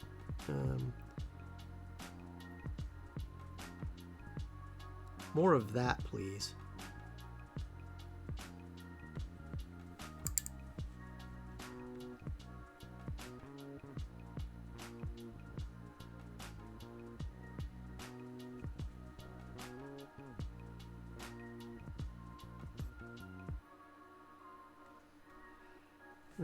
I think it's interesting how much of fantasy is like bogged down in the like Middle Ages, so to speak. Well, it was the romantic era of dragons. That's why. I mean, like that's when. Right. But I mean, like, I want my dragons to be around my massive your gun line or something. Your gun line? Yeah, exactly. There's some really interesting ways to bring that fantasy world into a more modern era. But I think that's probably me just growing up with Buffy and being like, yeah, there's all sorts of potential for demons and witchcraft and dragons in a modern setting.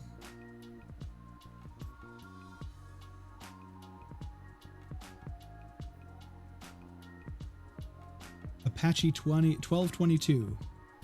Welcome to chat. It looks like this is a first time Apache chat. 1222. Thanks for saying hello, and it's a great time seeing you here in chat. First time in. We're painting miniatures and we're talking fantasy worlds. Apache 122, what's the last fantasy world you've played in? I don't know why it's saying it's just, I could have swore I've spoken to Apache 122 once before. Oh, Apache 1222 is a mod for Game Mom Luna. So that's where I've spoken to Apache 1222. Okay. Yeah.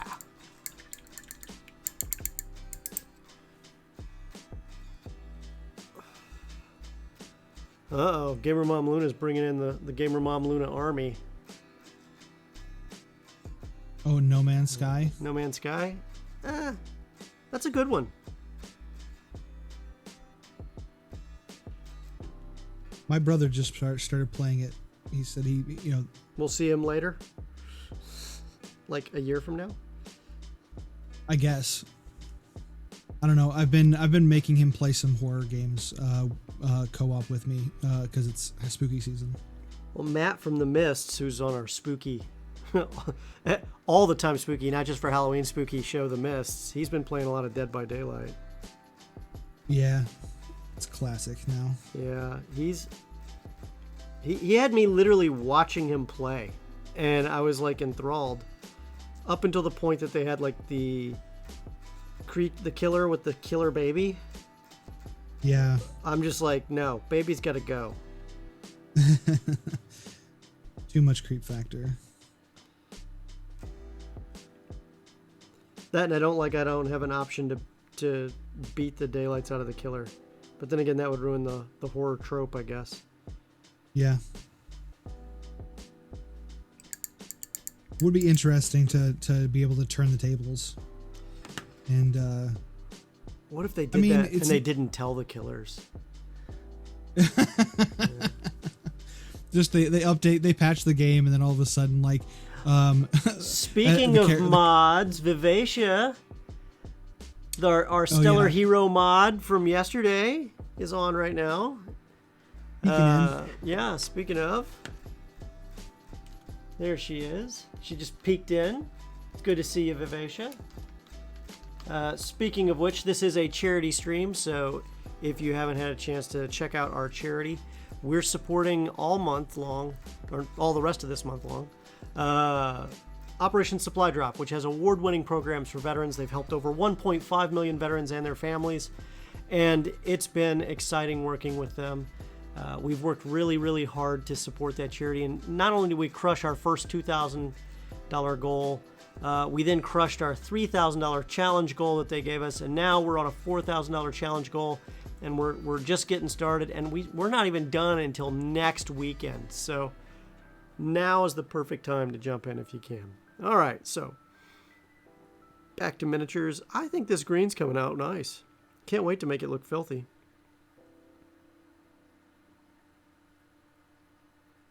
I'm moving on to basing, because this guy's already got a nice base built in. You know who I miss is Robin Williams. And that's because what you just said reminded me of him. Oh? Yeah, he used to do this bit where he was like, why do they call cocaine, using cocaine freebasing? It costs you your home. It should be called home basing. There's nothing free about it. It was hilarious.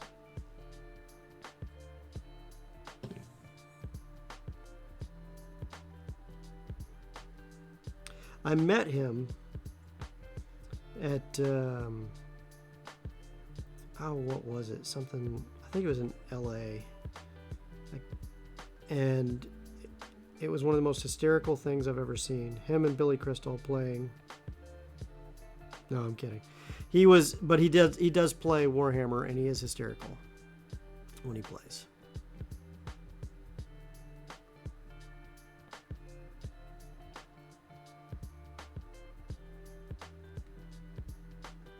Doing the voices of every single character he's got.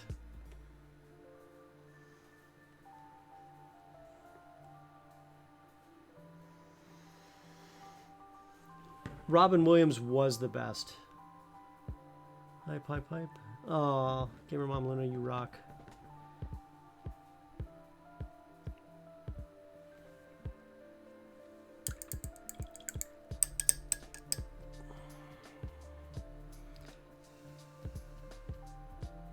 Oh man.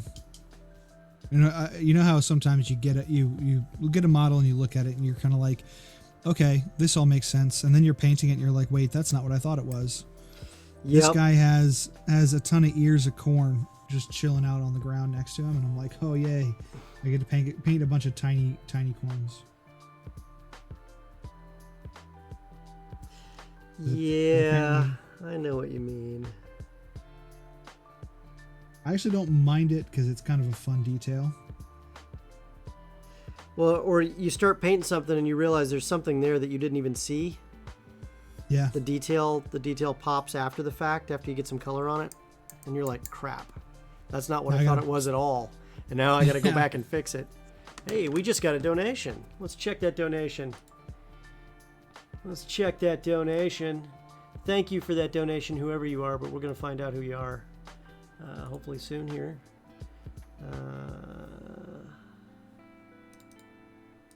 That was... Oh, Rose, thank you so much for that $10 donation. What was that for? Is that... I can't remember what the $10 is for. Is that healing potion or is that a mundane item? What is that for? You tell me. I'll make sure that goes on my character, and I'll tell everybody in the world that you gave it for me. The great part about our donations is these donations don't just have to be money in the charity. You can actually influence and impact the game with it. So it's really fun to do that. And so characters can get everything from healing potions to mundane items, magical items. Okay, healing potion for me, don't die. Got it? I definitely need a healing potion. And I think that's the second one I got, and I'm going to be drinking them both because it's an 8-hour dungeon.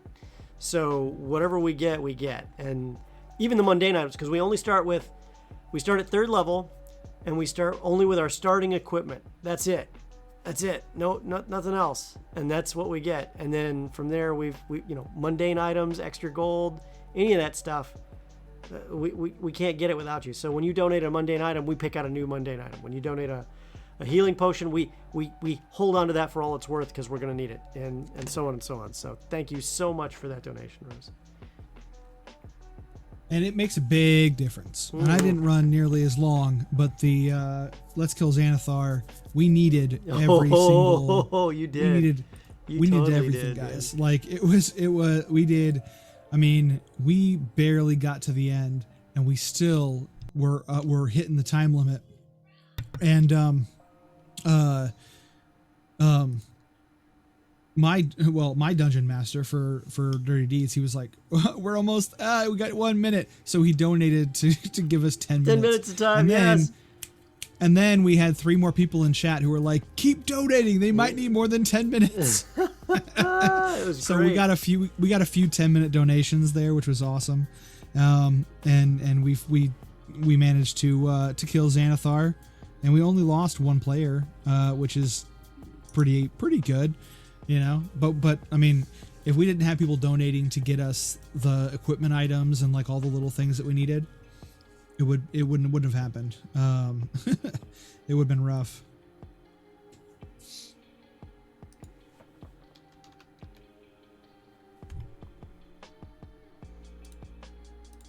Now I'm painting this guy's base. Let me take a look. See here. What do we got here? Oh yeah, I see the colors coming along. You're gonna do some patchwork, I think. I see a stray color there. Yeah. There's some stray colors, and I'm only blocking at this point. I haven't played too much.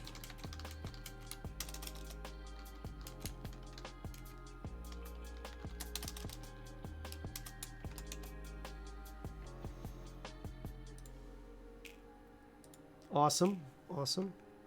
So yeah, it's gonna be so awesome to see if I survive. I got those healing potions in now.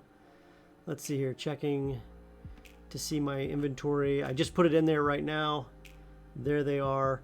I've got a 3rd level spell scroll, which is Melf's Minute Meteors. I've got an ever smoking bottle and slippers of spider climbing as well. So, yeah, good times. Good times. What else? That's it. That's what I got. So, when you help me, we all live longer. That's the important thing. So, let's see here. Are you gonna put fall leaves on this one that you're working on as well? I am gonna put some fall flowers on the base here. Mm-hmm. Probably around this little skull that has fallen. So Apache 122 brings up the size of the brushes. So this is the size of the brush I'm using right now. And this is actually a large brush. And it's the Wargamer Regiment brush, okay? So by comparison, this is the Wargamer Detail brush. And you can see how much smaller it is on the right. And then there's an even smaller one that's one of my personal favorites called the Psycho brush, which I'm not going to even break out because I don't even know if you can see it. But the thing is I actually use a larger brush for most of the work I do. I only rarely switch to a smaller brush, and that's only when I'm doing the smallest of pieces, and usually that's with the thinnest of paint too. The saying goes, the bigger the brush, the bigger the vision, and that's really a large part of what I do with the painting. So, but when it comes to this for Dungeons and Dragons miniatures and stuff like that, oh, Rose, we're gonna miss you. We'll see you hopefully Monday in the Discord and stuff too, and then we'll see you in Neverwinter Online for Initiative Quest here soon. So good to see you, Rose. Thank you again for the donation. But yeah, the smallest of, I mean, like, I love it when people say, hey, you have to probably use toothpicks to dot the I's, and then you have to explain to them a toothpick is too big. And then and then show them, because it's not, typically the brush, I only load about the first third. Oh, here, I'll show you down here. I only load the first third of this brush in terms of the total follicle length with paint. So when you see me painting on this, hold on a second here. I actually got to switch out a color anyway, so now's a good time for that. So when you see me put paint on a brush, I'll show you just about how far the paint goes, because I don't use very much paint either. And when you use the paint, you water it down even after it comes out, so it's about the consistency of melted ice cream. But typically, let's see here, tease it out a little bit, and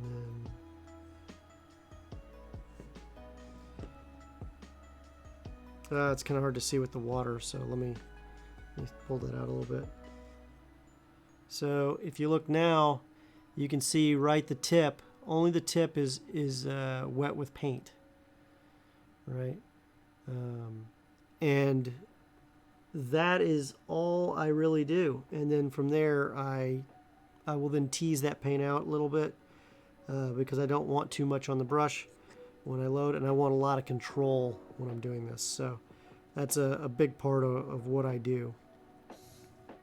Yeah, in most cases, it's way more important that you have a brush that has a consistent tip on it versus the actual size of the brush. Yeah, good point. Because the tip is what you're going to use to make the most of your detail work. So you definitely need a slight variation in size of brushes. Like to paint this coat, I'm not going to use this brush. This brush is tiny, and I'm not going to get anywhere very fast. So I usually use a little bit larger brush. But then when I'm going through and doing detail work, I might go down. Like this is a Raphael size 0, and this is pretty good for pretty much everything on details. I have some of the crazy small brushes like the Insanity brush and whatever, but I have not found very many uses for them. Other people disagree with me, and I they're totally valid, but I would much rather use a brush that has a little bit more load capacity and a really fine tip versus a tiny brush. To put it in perspective, these are my go-to brushes. These are the brushes I use all the time. And it's a very small amount of brushes. People may think, oh, that's a lot of brushes. It's really not.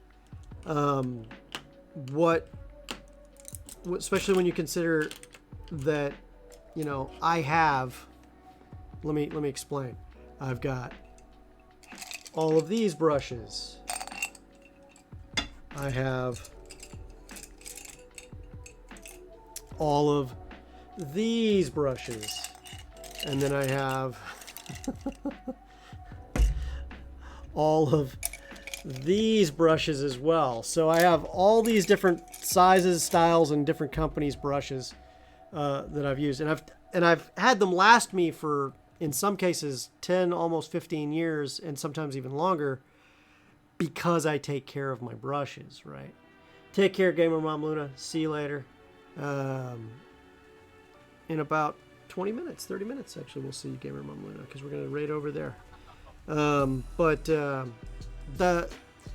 there's my go-to brushes, and then occasionally I'll pull something out for a very special case or when I need to do a very specific technique to achieve something on that particular unique model. Most of the time I'd stick to my mainstay of brushes, and the times when I go out to those other brushes is very rare. Mostly if I switch to vehicles, I have a different set of brushes I use for vehicles. Yeah, the sizing is so much bigger. Yeah. Yeah. Here, should give you a little update here where we're at. Oh yeah, man. Cooking with gas.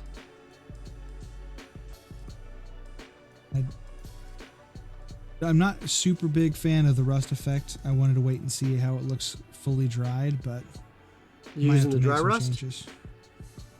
No, so I'm using the Vallejo model wash. Oh, okay. This stuff. So, but I'm gonna. So I'm actually gonna be using the dry rust effect from the Army Painter on the blades, or the sharp metal bits in his spikes. So that should be interesting. I'll let you know how that comes out. My issue is it definitely adhered a lot more to the to my metallic, and it doesn't have as much effect on my paints, which is kind of sad. So if you have a metallic down first, it definitely has an effect on metallics.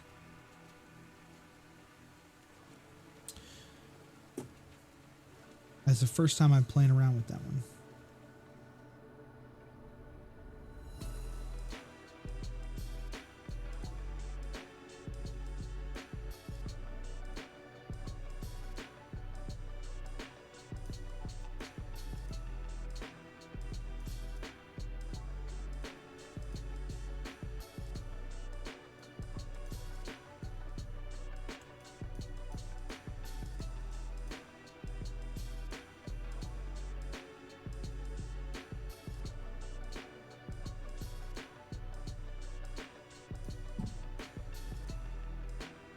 And if you're hearing the music, a big thank you to Stream Beats for their delightful music. Really appreciate it.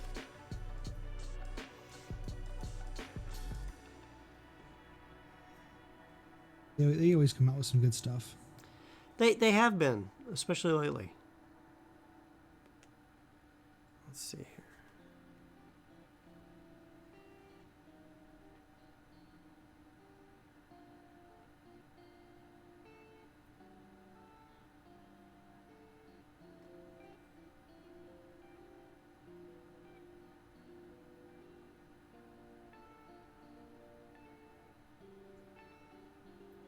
And we're using their lo-fi playlist right now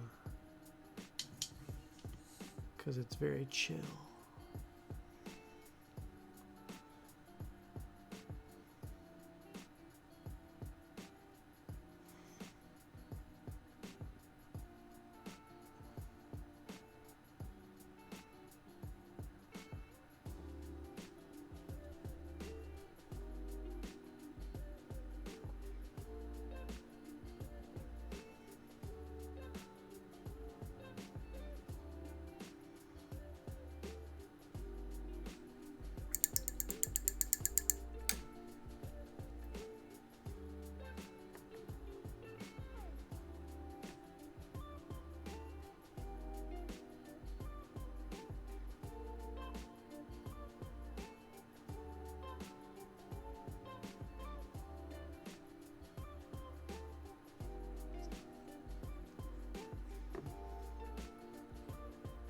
The other thing about just using the first 1/3 of the tip of the brush is if you bump something with the rest of the brush because you're working in tight spaces, you're less likely to get paint all over things and mess up what you're working on.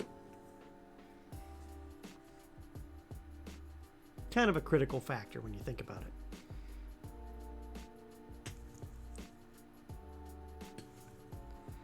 Man, I do hope I don't die in that dungeon. Only time will tell. Well, 8 hours, the odds are stacked against me.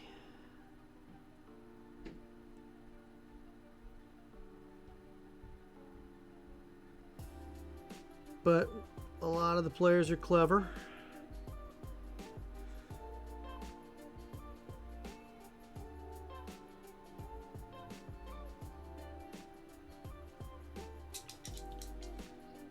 So we shall see. It helps. It helps to have some intelligent folks playing with you.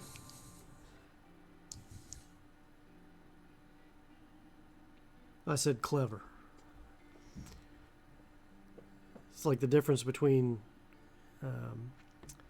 being brilliant and being cunning.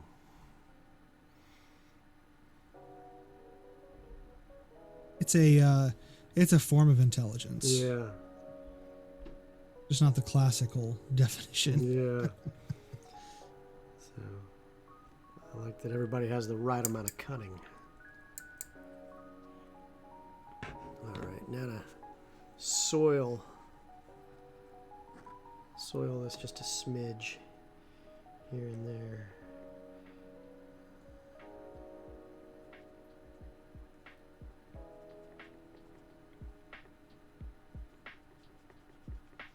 So what I'm doing is I'm watering down a fair bit of brown and some green and mixing it all in there. So it creates some off-green color that is from the same cloth original color, but will show just a smidge of stain in there in terms of being not quite color, so it'll look filthy. And I'm going to hit the lower parts that have obviously dragged into the ground a lot with it in a very small amount. Here and there from other parts where he would have made contact from sitting down or other things.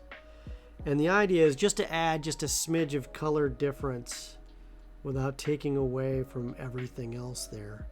And then at the same time, I'm still going to do highlights and everything else on this.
Alrighty, let's see what we got going on here now.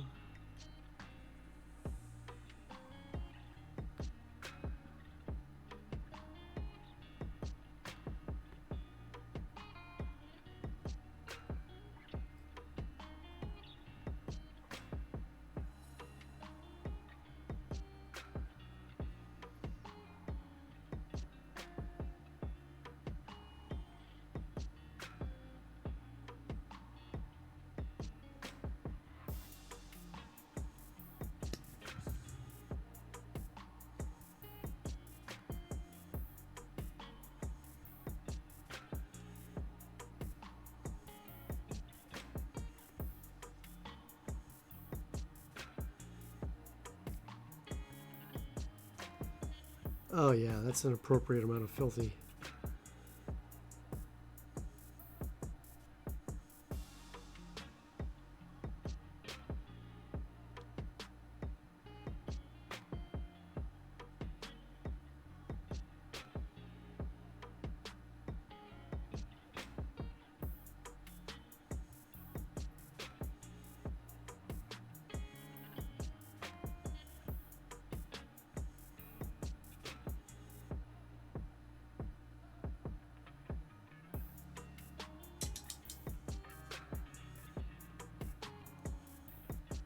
I really like this green. I'm glad that Grumpy Vet actually talked about that. That was great.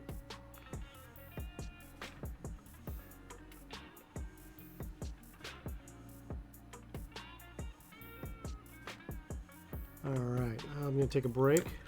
Swap over to some rust effects. This stuff is called Dry Rust.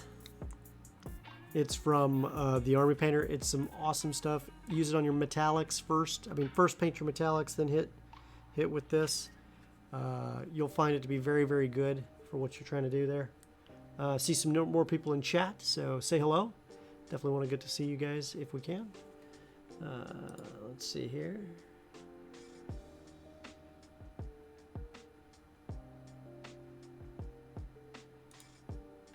So, glad to see you guys hanging out with us today.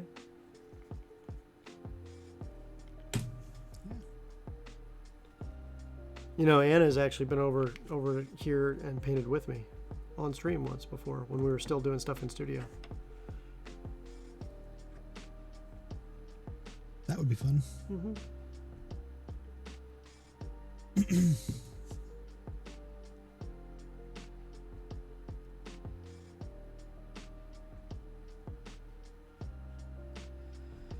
Oh wow, this stuff does come out rusty.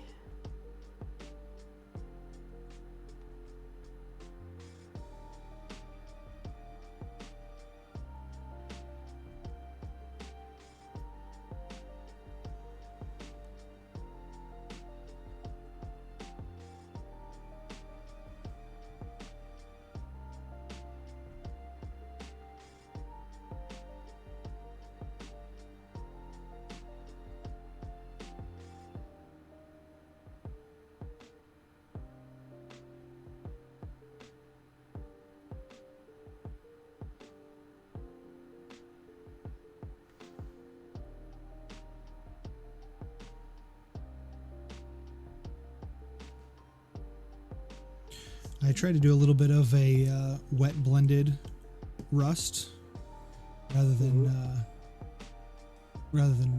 go with the rust effect. But I also didn't go full metallic on my blade. I could. I'm tempted to. I've also got some rust staining going on for some of this too, so.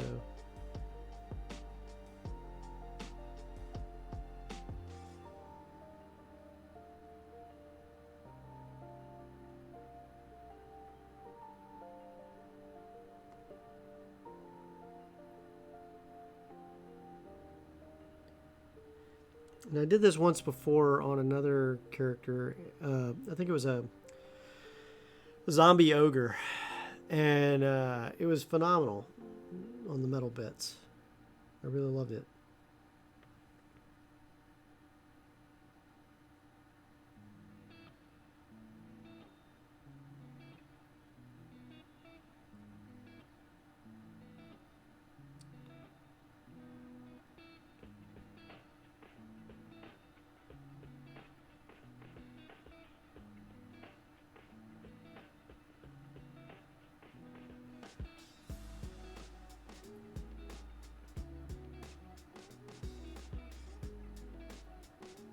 Oh, thank you for the follow.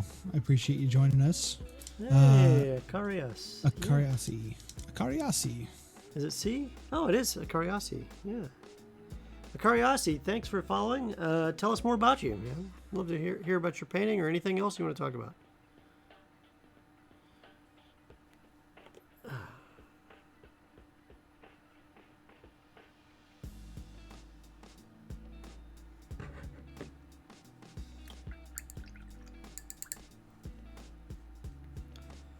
Now I'm about to use some very, very setup of not strong tone, but soft tone wash. Soft tone wash. The replacement for chestnut ink. If you're old school. Light tone. Light tone. Thanks for joining us, Apache. Take care, Apache. We'll see you. Yep, we'll see you over there in a bit. We'll be raiding right over.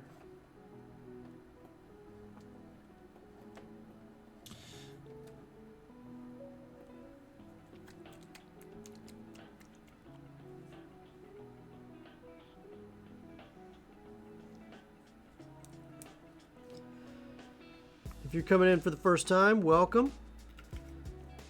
We love painting minis and talking games in general. We were talking about video games, PC games earlier today. We were talking about what's the game you were playing? Conquest?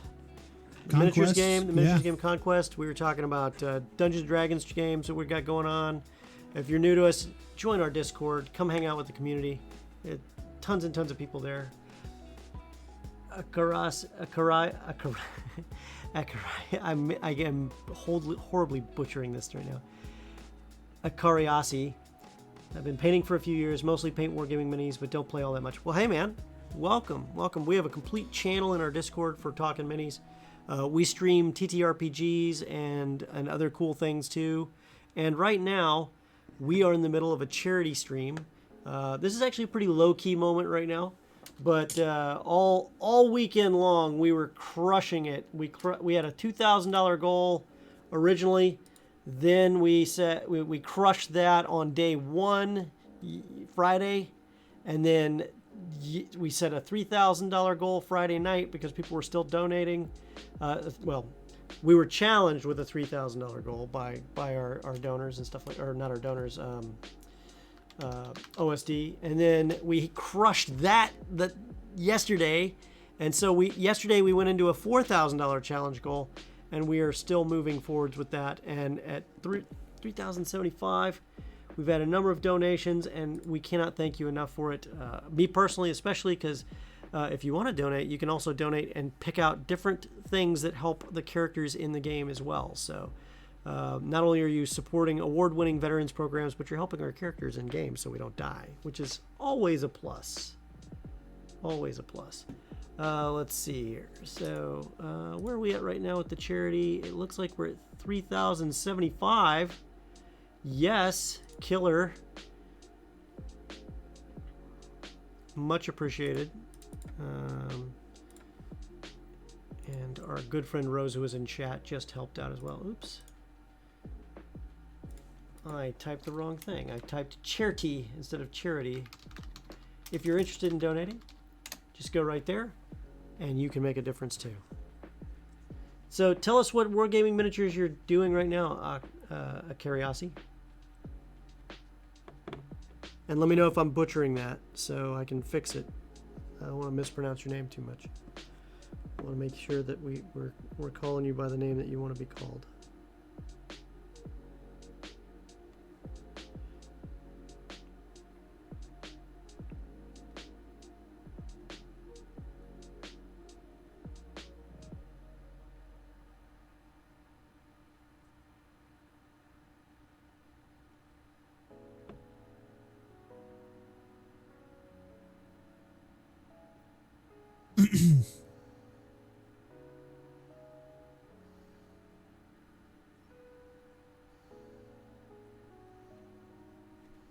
I feel really good about this. I decided just to keep on with the scythe, excuse me.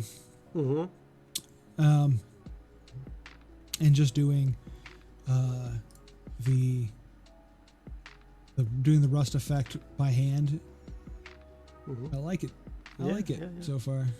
And for those new to the stream as well, that was Chet, aka Luke Thomas. And I'm Reed, aka Warrior Streak. Always glad to see you guys.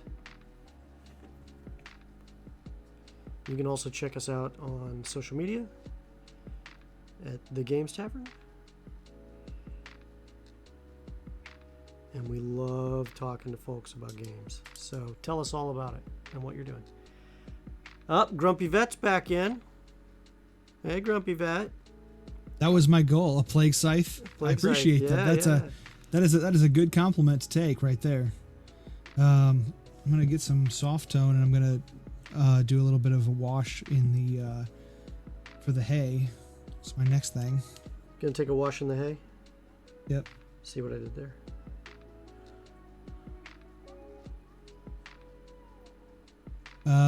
Malifaux and Warhammer Underworlds says Akariasi, and some Age of Sigmar and Infinity.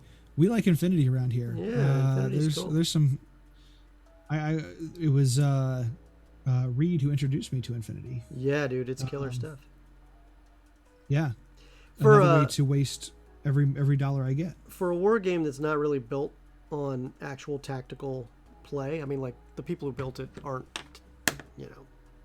actual war gamers. Like, by war gamers, I mean in the military designing war games. So they're designing war games, but just not for the same purposes.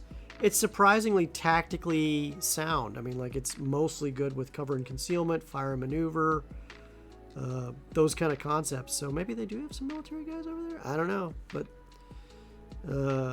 we played it a few years back, and I was brand new to the game, and I was playing with someone who was supposed to be a seasoned veteran, but I used real-world tactics for fire and maneuver. And the guy was not trying to let me win, but I did. And I felt that was a redemption in terms of a good quality war game. Of course, I like playing Warhammer too, which is not anything close to a real war game. Right. Just so I can, cocktail and pretzels around a game table and having a good time with folks and just slinging miniatures every day. Which miniature are you talking about there, Cariasi?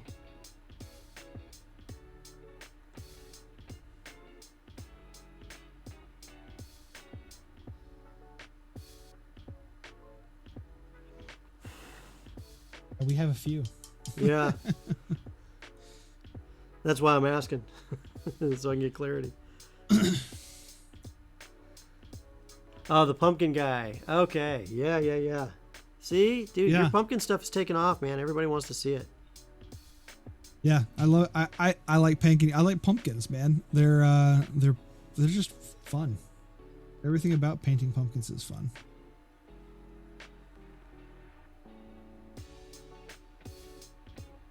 Battle Drill 1 Alpha for the win. Yeah.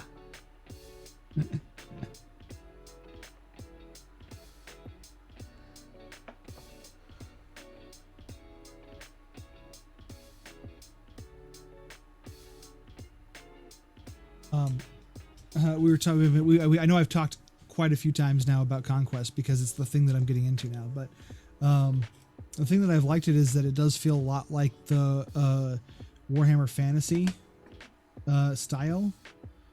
Just I don't know if and there are some actual like it is solid, mostly melee combat, which is something that like. I don't feel like I'm scratching that itch with Age of Sigmar at the moment. Like, it doesn't feel like, it just doesn't feel like ground combat that is, that's, fun to engage in. I tried 40K. My problem is that when dealing with like ranges and stuff, I start to get really bored. Ranges are great when they're realistic, but when you've got a mortar that can only fire the equivalent of like 30 feet in real game, and it's just like, no, that's not a mortar.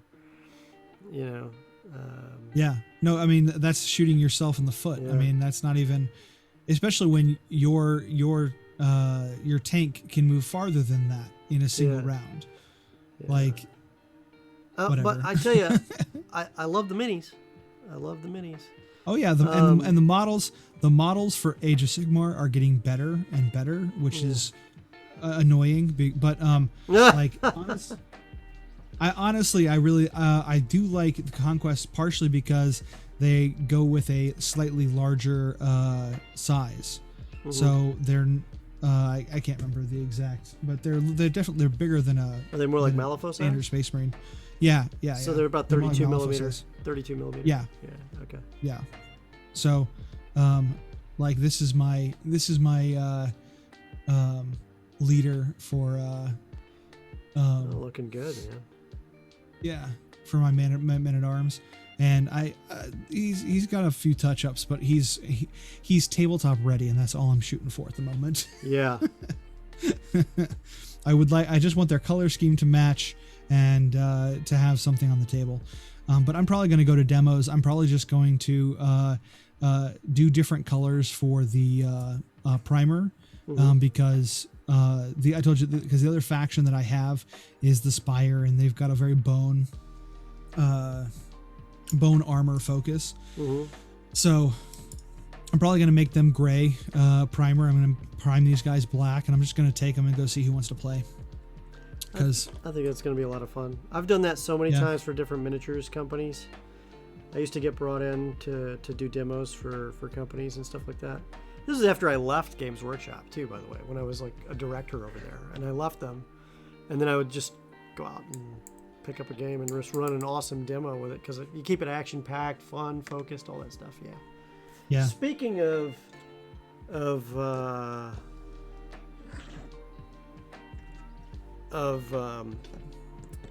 were just talking about it. No, we were just talking about this. What's the wargaming thing that we were just talking about? What, Conquest or the? No. Crap! Why can't I remember the name of it? We were just talking about it. It was like the Spanish company that put together the Corpus Belli, right? Corpus Belli, yeah. So there's something I'm working on. Yeah, Infinity. There's some Infinity miniatures that I'm working on right now. Pretty excited about that too. So yeah. Yeah, and you just always, you can always tell there's just the size difference, because the quality is just that much better. Like, it just looks a little bit better. I don't know, but I also like sci-fi minis in general, and those guys definitely like. To me, it feels more sci-fi, whereas 40K is supposed to be sci-fi, but it feels more fantasy. Because they use guns, but it's knights with bolt guns, man. Knights with bolt guns, and no, get this if you want to paint the Nords, get the Nord starter bundle and just go. He was asking if the core box was a hard requirement for Conquest, so no, it's not. Honestly, the core box is really only if you want to build more than one army. And I only got the core box because I want to demo, and they have a couple of preset demos that you can get PDF form off their website. They also have a fantastic army builder built into the website. So if you don't know exactly what you need to field this army, you just go there, and it'll force you to pick items or units that go with particular groups and stuff like that. It's actually really good. But no, the nice thing is there's also 2 games. So there is the big game, and then there's the skirmish game. The skirmish game they call First Blood, and because it's all just general point buy, there is a point number for every unit that currently exists, and you could put that on the field for First Blood. And it's just that it's a lower point number, and so essentially you just pull them off of your existing army, and you can put them into any battle you want. So that is actually really fun. I like the rules for First Blood, because there's also the typical thing that you would think is hey, don't fire into your own members in combat. In First Blood, this is a much smaller group, so everybody knows each other, so that you can't fire into a melee. So if you bring your archers into the game, you have to plan on your archers getting up into close battle once everything goes crazy, goes wild, goes wrong. And the game also has weird fielding rules that I really like, and that is that the field starts empty. Mm-hmm. And then the first round you get to choose what unit comes in, but only light units can come in on the first round. And if you want a heavier unit, if you want a medium unit to come on, you have to roll above a 5 on a d6. And if you roll above a 5, then your medium unit can come on instead. And that's how. And every round it gets progressively higher. So second round, medium units can come in, but if you roll a d6, you can get a heavy unit out. So it's an interesting thing that kind of builds scale into the battle. So. All right, sorry, guys, I'm taking up a lot of time talking about. No, it's all right, man. It's okay. That's what we do here, right? Speaking of which, I have gotten the Filth on the Green is looking really tight. I'm going to put that here. I'm going to switch this back down to, I'm going to switch it back down to table cam mode, which aka take it off the tripod. And that way you guys can see it actually as if it was on the table. And then from there, I think we're about to close out for the day and see what we can do to, we're going to raid into Gamer Mom Luna and give her some grief here in a little bit, probably too. And there it is. You can see it right there. Let's see if I can't get some more light on it from a different angle here. There we go. You can see the angle there for the light. The green's on there. It's beautiful. From the back side, we've got the various different colors of pouches that he's got. He's got a human head still in his bag there. We're going to pull out some more of that flesh tone there as well. You can still see some of the wash is wet and it's drying, but it looks really good. The final thing I got to figure out is what I'm going to do with the horns. Yeah, these horns are amazing. I've kind of already done a nice wash on it. I could leave it like that and just call it good. But I may do a little bit, just a smidge more. Just a smidge more. Because I think I can pull out a little more detail on them. It's tabletop ready at this point. Outside of the base, I got to base it because it needs to be based. All miniatures should be based. It's very important that you do that, right? So, all right, guys, with 2 minutes to go, thank you so much for watching us today. Thank you so much for hanging out. Thank you so much for taking care. Please do follow us. Please do join our Discord. Please do check us out and hang out with us next week. And if you really like us, you can sub for free using Amazon Prime, and you can catch all the shows and get all the cool emotes, as well as a special supporter only channel on our Discord and supporter only emotes in Twitch. So all right, guys, so thank you so much. Chet, you want to say anything? Say goodbye. Yeah, thanks for hanging out. You can find me, DM Luke Thomas, on Twitter, Luke Thomas on the Instagrams. Here's my final creation. I'm still putting flowers on. Oh, look at those flowers. That's where we're at right now. And yeah, so thanks for having me. Come back on Wednesday and hang out with me over at Dirty Deeds. And we'd love to have more people hanging out in chat with us. Yeah, and those are the things, I think. So, alrighty, guys. Take care, everyone. We'll see you guys next week.